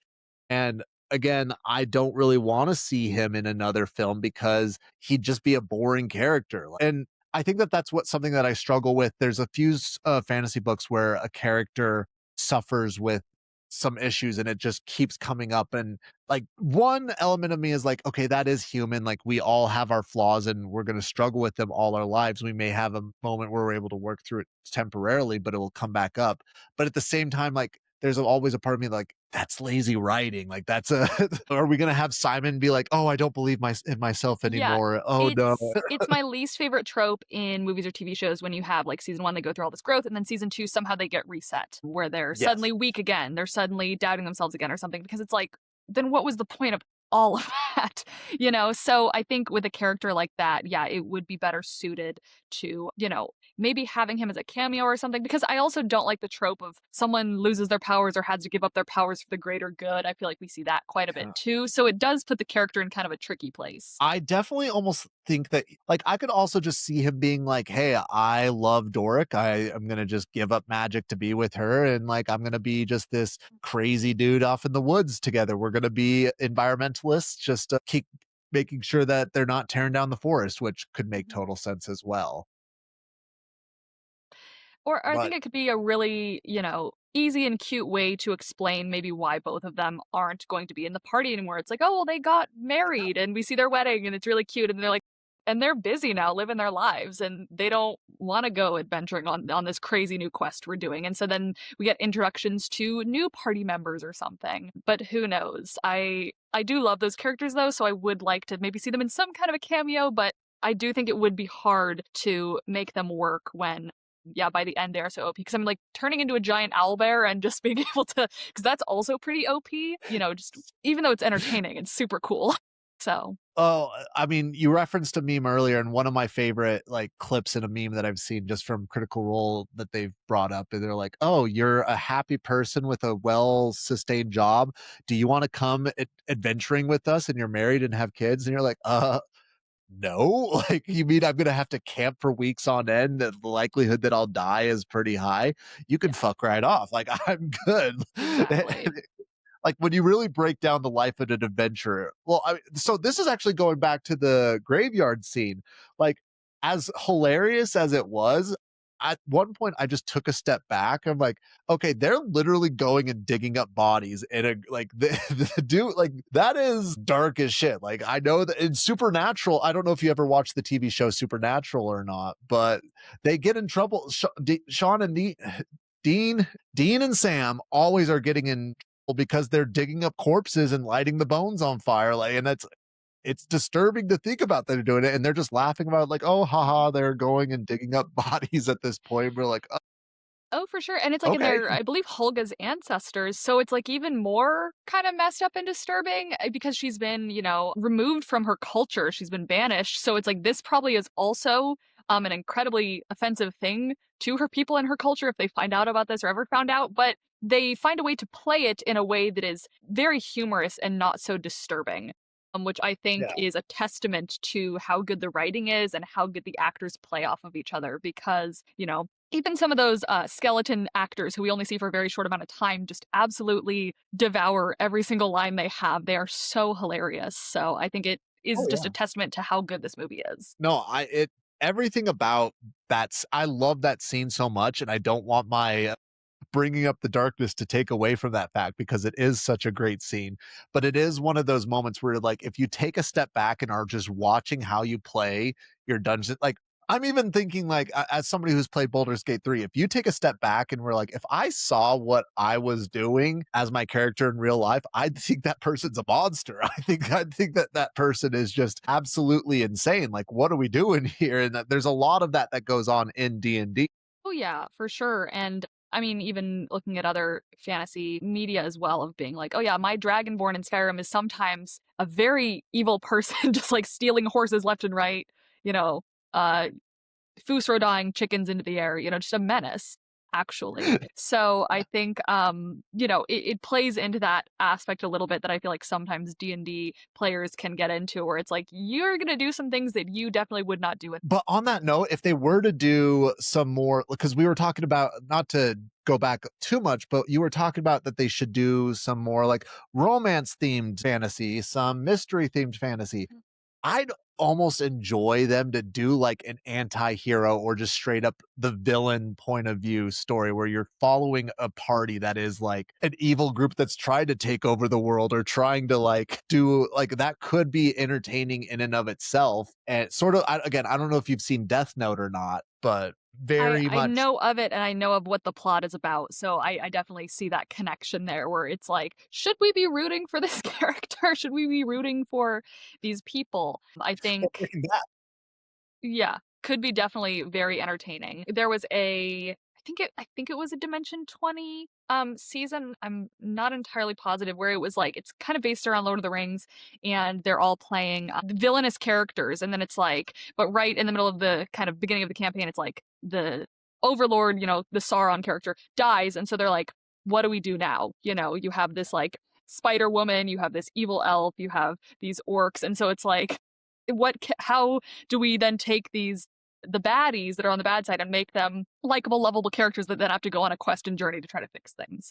For evil though, like they want world domination. So I think there's definitely room for that in the genre as well, and I would watch it. So I do real quick have to highlight what Nana's saying here. Romance fantasy 50 Shades of Themberchaud over here. So yeah, Nana, get the fanfic writing up right now over here. and it's funny, I'm not even like I'm not an ACOTAR person, I'm not a Fourth Wing person, but I know so many people love it, and I'm like, and if it gets people into the genre, I'm like, why not? Let's expand it. Like Yeah. let's get like a Bridgerton for fantasy. Let's get, because I feel like the more stuff we have, then the more stuff will get greenlit. Because for a while too, I feel like people didn't want to take the risk of fantasy. I feel like it Yes. wasn't. We kind of had a dry spell, and it wasn't until Game of Thrones really did well that people were like, oh, well, maybe we can open up the genre again. Because I feel like for a while we got a lot of kind of fantasy films that were bombing. I mean, the first Narnia film did well, but then the sequels were kind of diminishing returns. Obviously, once Harry Potter wrapped up, there were a lot of, other things. They tried to do like the Golden Compass. That didn't get any, sequels. So I think the more films we have in this genre, the more TV shows we have in this genre, honestly, the better. Well, and I know that you can attest to it, but like just it's so expensive to do these fantasy films with the costuming and design. Like I'm sure it takes so much time and effort because you can't just Amazon Prime one of those outfits over. Like I mean, I started a segment in when we were covering House of the Dragon, our fit picks, because the outfits are just so insane. Like the armor detail, the level of just color that they're able to put into their capes, and it's seriously just I'm not really a fashion guy, but when I'm watching those, I'm like, oh my god, they use satin in this. So like, let's sit Oh, there and do the red way. for sure. And it's like, and we can't just film in a regular house. We have to go out and we have to find a castle somewhere, and we can't have regular furniture. We can't go to Crate and Barrel or West Elm. We have to make this all bespoke. We have to find thrones and goblets and, specific wood carvings. And so it is a very expensive genre too. And I feel like that is why it kind of turns a lot of people away from it, from doing these adaptations, is because it's like, okay, if this isn't a huge success, then it's not worth it, which is kind of unfortunate. But I feel like, and I feel like that's a little bit what we saw with this film. It's like, they're like, okay, well, we can do another one if it does really well. And then unfortunately, just because of honestly things that were probably out of their control, like we've already covered, release times and stuff, it wasn't able to hit that mark that it needed to. Yeah. And I do think that that's why they've been really leaning into doing animated fantasy, sort of like Arcane. I know Mhm. Arcane did really well on Netflix, which I absolutely loved. And then also, like I mentioned earlier, anime is making a huge not resurgence, but just surgence in America right now in general. But it's also one of those things when you watch a bad, like a low budget fantasy film, you can tell it's a low budget. There's a movie called Age of the Dragons that was filmed. I'm in Utah. I live here in Utah, and it was filmed here in Utah. And you can tell that it was filmed here in Utah. You can tell that it was a low budget film. Like most of the movie, it just looks like they're walking up the canyon in Utah. And like there's only one scene that's genuinely feels like a fantasy scene, and that's when they're in a tavern of all Yeah. places. What did they film, like Evermore Park or something? They're like, oh, let's, you know, Exactly. Rest in peace to Evermore over here. that's so funny. But yeah, it is true. It's hard to, and you can really tell when it is low budget. And that's why, too, sometimes when it is low budget, you're like, and it is good, you're like, wow. Because like United Seven Kingdoms was, a fraction of the budget of House of the Dragon, of Game of Thrones. There's also a film I really like called The Green Knight, which was, Yes. I believe, a smaller film. And I think it looks fabulous. I think it also went under the radar. So when it does happen, it kind of is a standout. Love a Green Knight, The Green Knight. I was so sad that that film did not do better because it is such a beautiful film, and I mean, I could talk about that for sadly no dragons, but I'm sure I could find an excuse to bring that up on the podcast and talk about it. But with what you're saying, too, sorry to cut you off, Oh, I no. definitely agree on the animated aspect, and I think that's why we are starting to see more animated fantasy things. I know, the Game of Thrones universe is leaning into that. There's going to be some animated spin-offs if those get greenlit. I know there's been mentionings of like a Baldur's Gate 3 show, and people are like, maybe it'll be animated. It's kind of been rumored, and I think that would be the better route to go, honestly. And so with that, yeah, hopefully we'll get more animated features. I mean, Studio Ghibli films are so gorgeous, and anime, like you said, is really taking off. I think War of the Rohirrim really showed that there is a market for it here. I'm curious to see where Studio Ghibli goes once Miyazaki dies, though, or retires, because there is reports that his eyesight is failing right now, which if that does happen, I don't there's a lot of people that believe that The Boy and the Heron was the last Miyazaki film that we'll get, which I'm really pushing that we get one more. I'm really hoping for at least one more. But I'm really curious to see what happens with Miyazaki, because I'm sure he has some people working underneath him as like that he's mentoring, but at the same time, Mhm. a lot of the projects that are Studio Ghibli have not seemed to take off unless it has that Miyazaki tie to it. Yeah, yeah, I've noticed that as well. So I guess we will see. In my mind, I'm like, he lives forever, actually. That's he's immortal. That's just how it is. So I can't Yeah, same with George R. R. Martin and we don't make the some of these. rules. It's Yeah. just how it is. Yeah, anyways, we've gotten so off topic. I'm sorry. Back to Dungeons and Dragons. We were talking about the dungeon itself, Fat Dragon. What did you say the dragon's name was? I had it written down. Uh It is uh Thembachar? Themberchard, which Thembachar. I did not. I think they said it once in the film, but Mhm. it's definitely one of those things.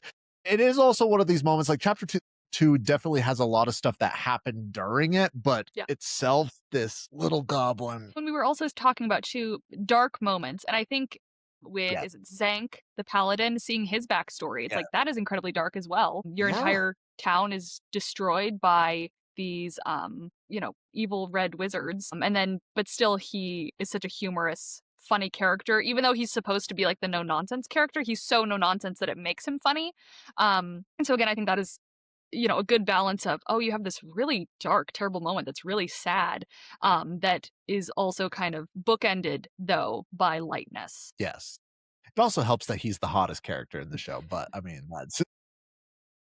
I think this it is my doesn't. favorite role of the actors because he was in Bridgerton as well, but I think he Oh, shines really? in this. Yeah, he was the lead in the first season of Bridgerton, but in this, Okay. I think he really shines when he gets to be comedic. And I do love how literal he is, and I do love that stereotype of a paladin where it's just there's Mhm. like he's over the top good, where he's going and like he's like giving to the poor, he's blessing the child, like he's doing everything, and he Mhm. takes everything literally, where there's no sarcasm Mhm. whatsoever, and he's really such a fun character. And I'm sad that he didn't go with them to for the final arc because we Mhm. needed more screen time with him, Mhm. but I did hear that he apparently hated wearing the armor. Apparently, the armor was super uncomfortable for him, and he just did not like wearing it. So I wonder if that had anything to do with that. That's fair. I always like hearing stuff like that. Not that I enjoy when people are uncomfortable, but it's always interesting to hear when someone has a costume thing that they're like, I hated putting this on, I hated wearing it, but I did it anyways. I mean, the Targaryen wigs, like people they do The not like them. Targaryen wigs, the dwarf prosthetics in Lord of the Rings, I've heard were Mhm. also really obnoxious to have on sometimes. So, it's just always interesting to get those behind the scenes insights. For sure. Are you okay if we dive into chapter 3 over here? Of course, yeah. I guess the only thing still touching on that though is I guess so his armor, I would imagine for a lot of these films it's like fake armor though for lighter, but hearing that it was uncomfortable and not fun to wear, I wonder if he was in like actual metal, if it was very clunky and difficult to wear. I would be curious with that. I also do Mhm. know that they do oftentimes make it out of leather, but it's just like Mhm. realistic looking leather. Yeah. I'm Or, like, sure you're well I think about the Monty Python, knit chainmail that's, like it looks like chainmail, but it's not. I always assume that they would want the actors, like, kind of comfort and mobility above, and then they just add the clinking sound effects later, but maybe they really did have him in some obnoxious heavy metal or something. I'd be curious because I unless they just took that all out in post, but also it didn't seem like it was that heavy because I mean, I haven't really I've gone to Ren fairs obviously and Mhm, seen the brawls that they do, but mhm. that armor is like 120 pounds. It is heavy. It is Yeah, not fun to wear, and I'm sure it's hot when you're filming in the sun. Like, I would not want to be on set wearing something that heavy all day, every day. for sure. It would probably be pretty awful, so. But if it's all right with you, I'd love for us to jump into chapter 3 and the final chapter here in the movie. Mhm, for sure. Chapter 3, The Heist and the Hero's Choice. The party sneaks into the vault during the High Sun Games only to find that it's a trap. Forge has already moved the gold to a boat, and the vault is actually being transported to the arena. The group is forced to survive in the High Sun Games, navigating shifting mazes filled with monsters like displacer beasts and gelatinous cubes. They manage to escape and intercept Forge's ship to rescue Kira. They prepare to flee when they realize that Sophina is casting Beckoning Death, a spell that will turn the stadium into an undead army. Edgin chooses to turn the boat around to save the city. They use the staff to rain Forge's stolen gold over the city, drawing the crowd out of the stadium, breaking Sophina's spell. The party engages in a massive coordinated boss fight against Sophina, eventually neutralizing her magic with an anti-magic bracelet. Holga is mortally wounded in the fight. Edgin is faced with a choice: use the tablet to bring back his wife or save his best friend. He chooses Holga and finally letting go of the past. The group is hailed as heroes. Forge is sent to Revel's End, and the honor of Among Thieves is solidified. Again, I keep saying that these parts are my favorite parts, but there's so much in this final chapter that's just so great. I love the High Sun games where it very much feels like a high end version of the third round in A Goblet of Fire with the maze that they're having to experience and fighting all the monsters that are in there. I love that we get to see the gelatinous cube, which is a very classical D&D monster, and how it's appropriately used in this situation. But also just you could tell that they were just using all the rest of their budget for the special effects in this last bit. Well, for sure, they're like, we have to, we've thrown references to, a bunch of other monsters that we haven't gotten to see yet. I'm surprised we didn't get any in the Underdark, any like beholders or anything, but Yeah. I feel like there probably just wasn't any more budget, by this point. I feel like they probably stretched the limits of what they could do, but it looks good. It doesn't look cheap. I feel like there's only maybe like one moment in this whole film where I was like, oh, the effects in that one scene don't look good. Everything else I thought looked really decent. And Yeah. like even the maze itself, the way that it is collapsing into the ground, I was like, this could have looked really fake, and I feel like they did a good job at making it look weighty and real. No, I definitely think that I mean, even the fact that it was moving around, they could have been lazy and just like, oh, these are walls, you're running through the walls. Yeah. But no, they've decided to do the effects and just add that layer to it. And it just really just made that heightened sense of anxiety feel there because, I mean, it is like they're doing a race against time because obviously Sofina's up to something, but at the same time, you're seeing everybody getting eaten by the panthers as well as the gelatinous cube just devouring everything. And then even like the mimic, I mean, again, classic monster that's popping up there. And there's just this sense of anxiety that you're feeling throughout this entire game. Oh yeah, for sure. And then we get very classic D&D references in the fact that I believe one of the parties is kind of dressed like the original group from the cartoon, right? Yes. Yeah. They were, and I think it had the same, like, different, classical races and everything that they were playing as in there, and again, there's the amount of just Easter eggs that were scattered through this film for people that are hardcore classic Dungeons& and Dragons fans since the '80s and on is great, and even as somebody who enjoys D&D as much as I do, I feel like I missed out and that some of them went over my head, so I guess it just means I have to watch this film over and over again until I get it all. Well, that's the nice thing too. I love a film or a TV show where the more you watch it, the more you understand. Because I feel like that's kind of how Lord of the Rings is. That's how watching Game of Thrones was for me. And so with this as well, it's like you watch it and you understand a little bit, and then every single time you watch it, you pick up on new references or you hear a new bit of behind the scenes lore or something that just continues to add to the viewing experience. And yes, and I feel like Game of Thrones, it's almost like you have to have your books open there and you're like, "Oh, there's that," and it's luckily I'm not quite there yet with this show, but, we'll give it time to get to that point. I really do enjoy the final boss battle. It feels like a video game boss battle or a D&D, like, with everything with the mini bosses that are popping up, how people are being, like, specifically targeted with their strengths or weaknesses throughout it, and again, like, just seeing those levels of because there's several nat 1 situations, like, when they're placed in that little spell ball and have to roll around, or even right when the dragon is about to chomp down on the head of Chris Pine over there. I feel like he's just failing up the entire time. Yeah, or when we get the hand wrestling thing and just the thumb breaks off and then it's it crumbles. It's like, oh, we get those moments, and then we get to what feels like some nat 20 moments, then the rock hand slides and catches Simon before he gets squished, And there are these moments that are like, oh, it's, just in the nick of time. It really keeps you on the edge of your seat, which I like. There's nothing I dislike more than a boring action sequence, and this is not that at all. There are so many interesting moments,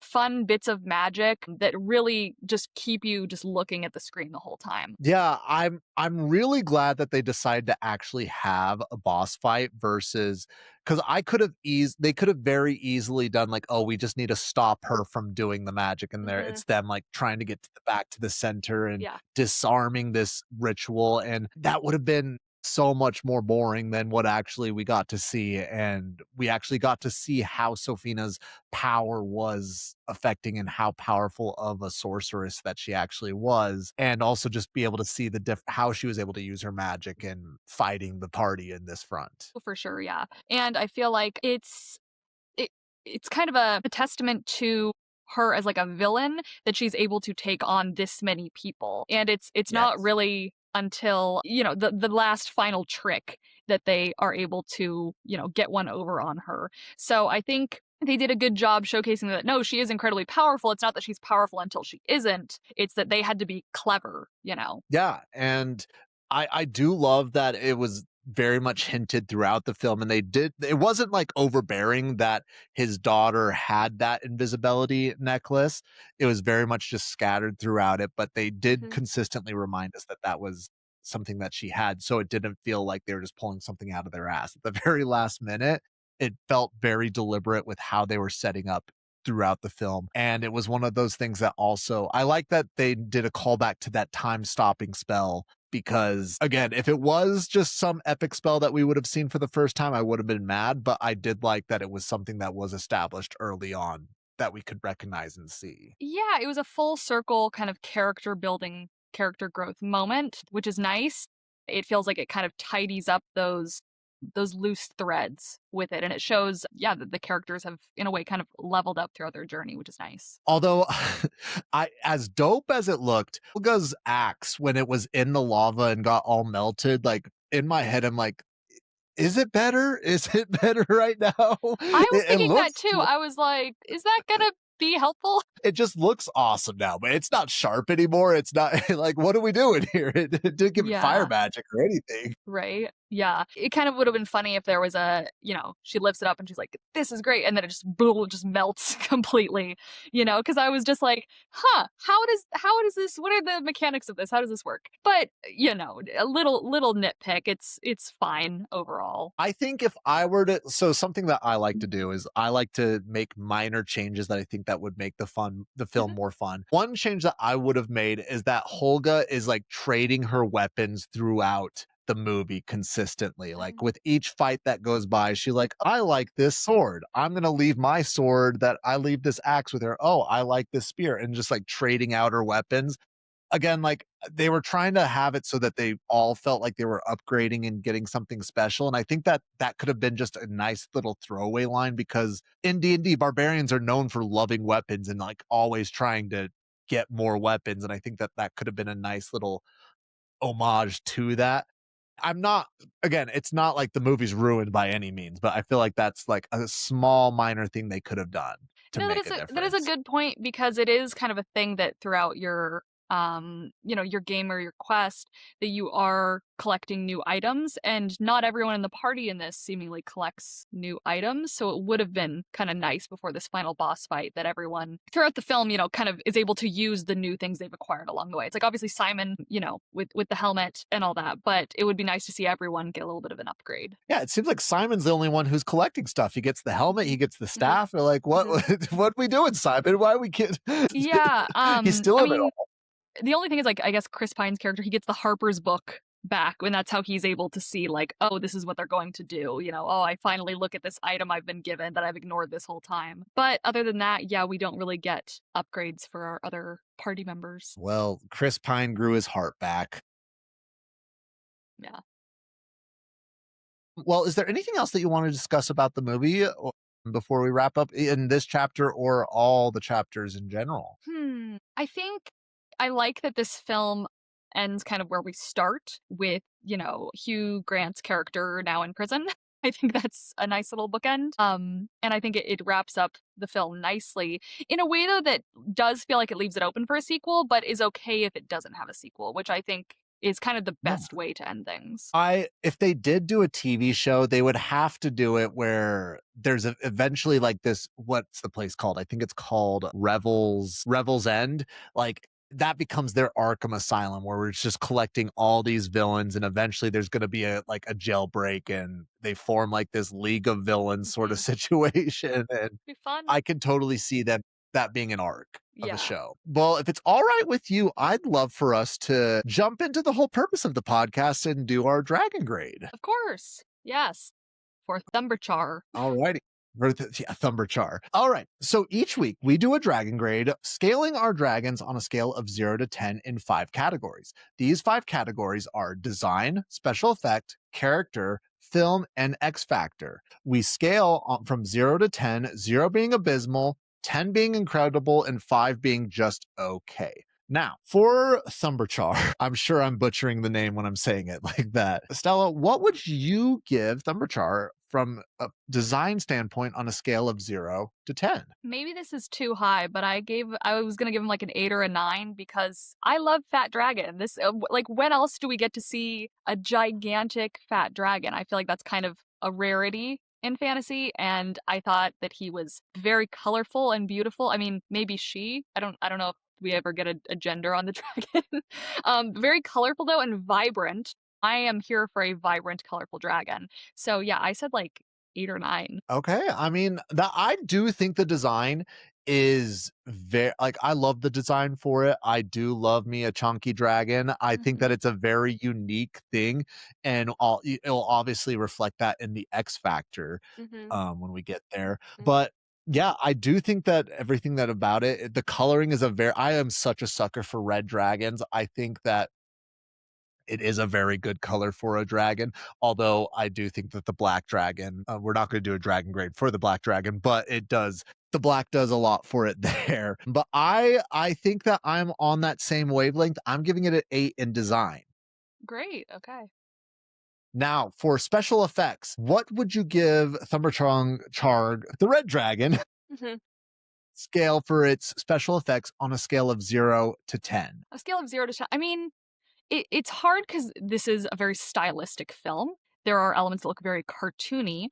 So I was gonna say like a 7, maybe, because I think it does look good, but I do feel like sometimes you see a bit of the limitations with some of the CG, just throughout the film in general. So it's not like so realistic that it's like a Game of Thrones House of the Dragon, but I don't necessarily think it needs to be. For the tone of this world, I actually think it kind of works. And just for context, we definitely view House of the dragons as the gold standard for the special effects for a dragon. Both Caraxes, Ales, Agar, they just look so amazing whenever they're on camera. They just are spectacular. Especially Sea Smoke. I love the coloring of Sea Smoke, and Mhm. we've done a whole breakdown over there. So it is. I always do have to have that as the gold standard. So when you are comparing this dragon to those dragons, Mhm. you can see the flaws in it. Yeah, Some would for say that sure. it's unfair to do that, but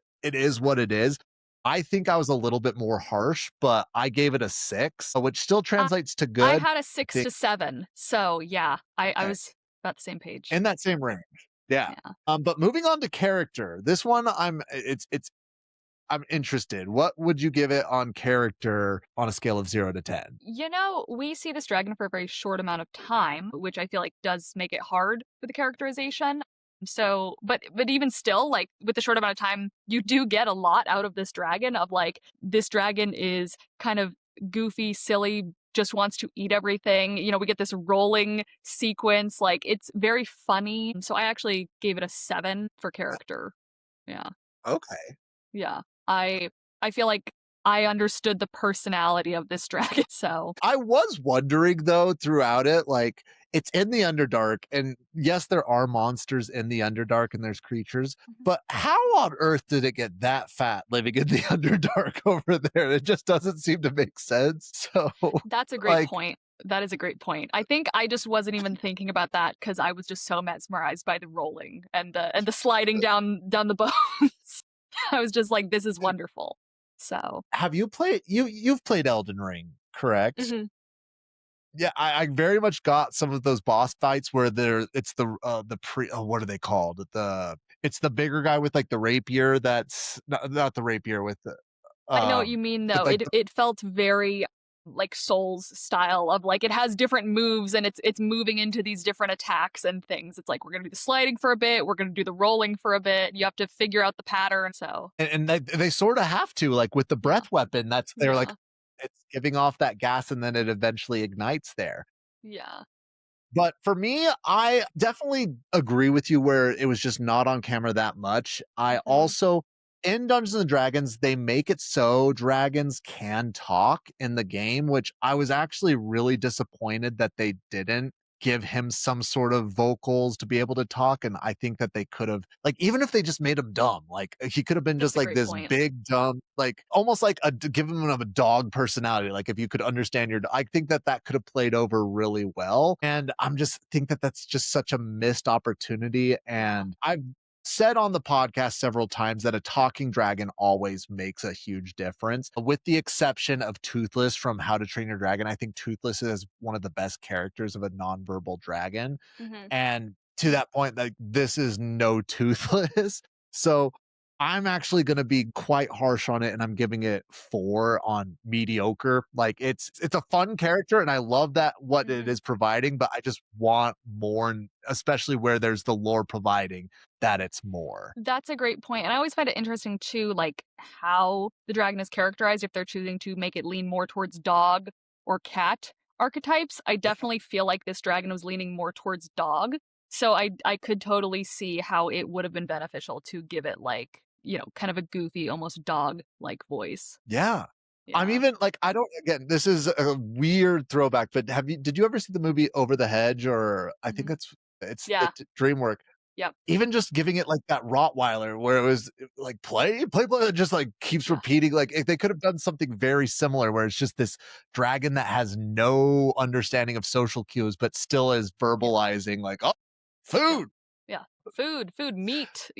So moving on, I'm really curious on this Mhm. one. What do you give this film? And like this is generally for the film of the overall film. What do you give the score? A 0 out of 10? Yeah, 0 out of 10. I mean, I love this film. I think I would give it like an 8 out of 10, just because I do think you see some of the limitations in the budget, and we've kind of gone over there are like little changes I would like to make or think it could have benefited from, but I think it's a very solid film. So yeah. No, it's a beautiful film. I think that the critics, how they highlighted the score, they highlighted the Mhm. special effects, the acting, I feel like there really is not any weak links in the film. There's areas where they struggled at, but it wasn't overall weaknesses.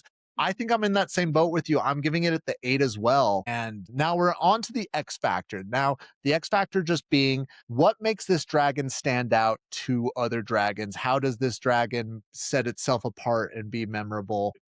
How do you grade Thumber Chong I mean, it's on a scale it's of kind 0 of to 10? my rankings have kind of been solid throughout this. I think I would also give it probably like an 8 because I mean, it's not the only fat dragon we've ever seen, but we don't see fat dragons too often and Yeah. not to this size, I mean, in the live action How to Train Your Dragon and also in the animated we do get, some kind of pudgy looking dragons, but this one is so massive and it's so red and it's so goofy that to me it is really a standout dragon that I will be thinking about for a while. So it almost feels like a parody of other dragons in a way that I liked. So So I'm currently reading the manga Berserk. I love Berserk, and maybe that shows how mentally great I am over here at that point with how much I love it.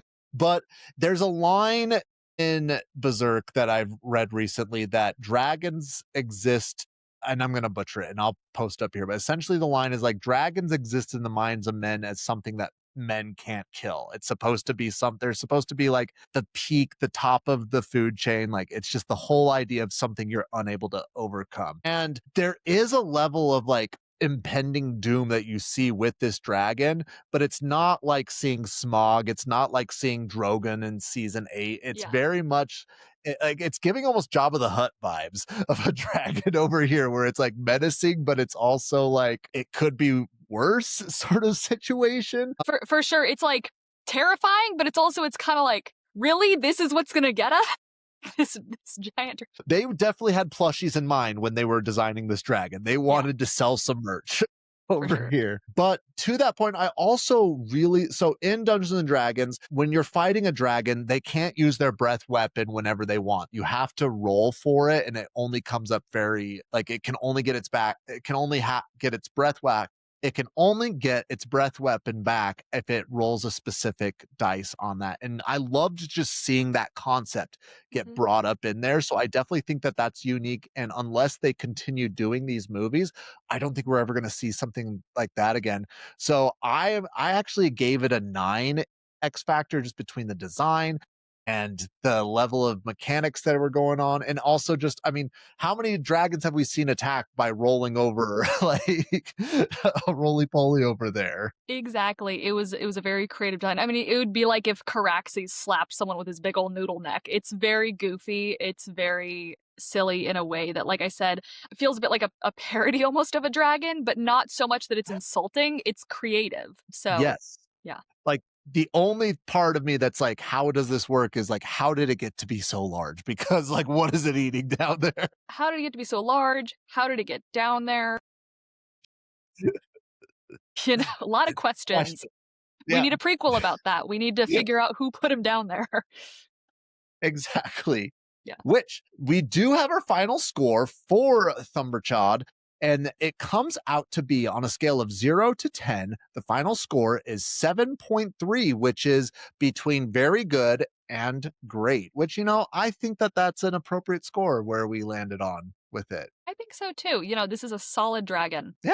Now, Estella, thank you so much for coming on and talking about this movie. It's been such a pleasure and so much fun. Where could the listeners find your stuff, and what do you have coming down the pipe? Yeah, for sure. You can find me on YouTube as Estella Graves, as well as on Instagram and TikTok. I believe it's Estella_Graves on those apps. And I think after this, I'm going to be posting a analysis video of Rhaenyra's makeup throughout the series and what that might tell us about where her character is going in season 3. So yeah, that's what I got going on. Awesome. Be sure to go give her a like and a follow. In the meantime, be sure to like and subscribe to the show. Share with your mom, share with your dad. And until next time, peace.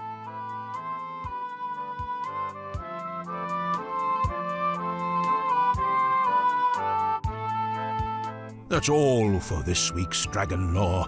Takes cold and hot, spread shore to shore. Enjoyed yourself? Please join the squad. Follow on social media at Big Liz Pod. And one quick reminder before you go, to rate, review, and share the show. Thank you for listening. It means a lot. See you next week, same time, same spot.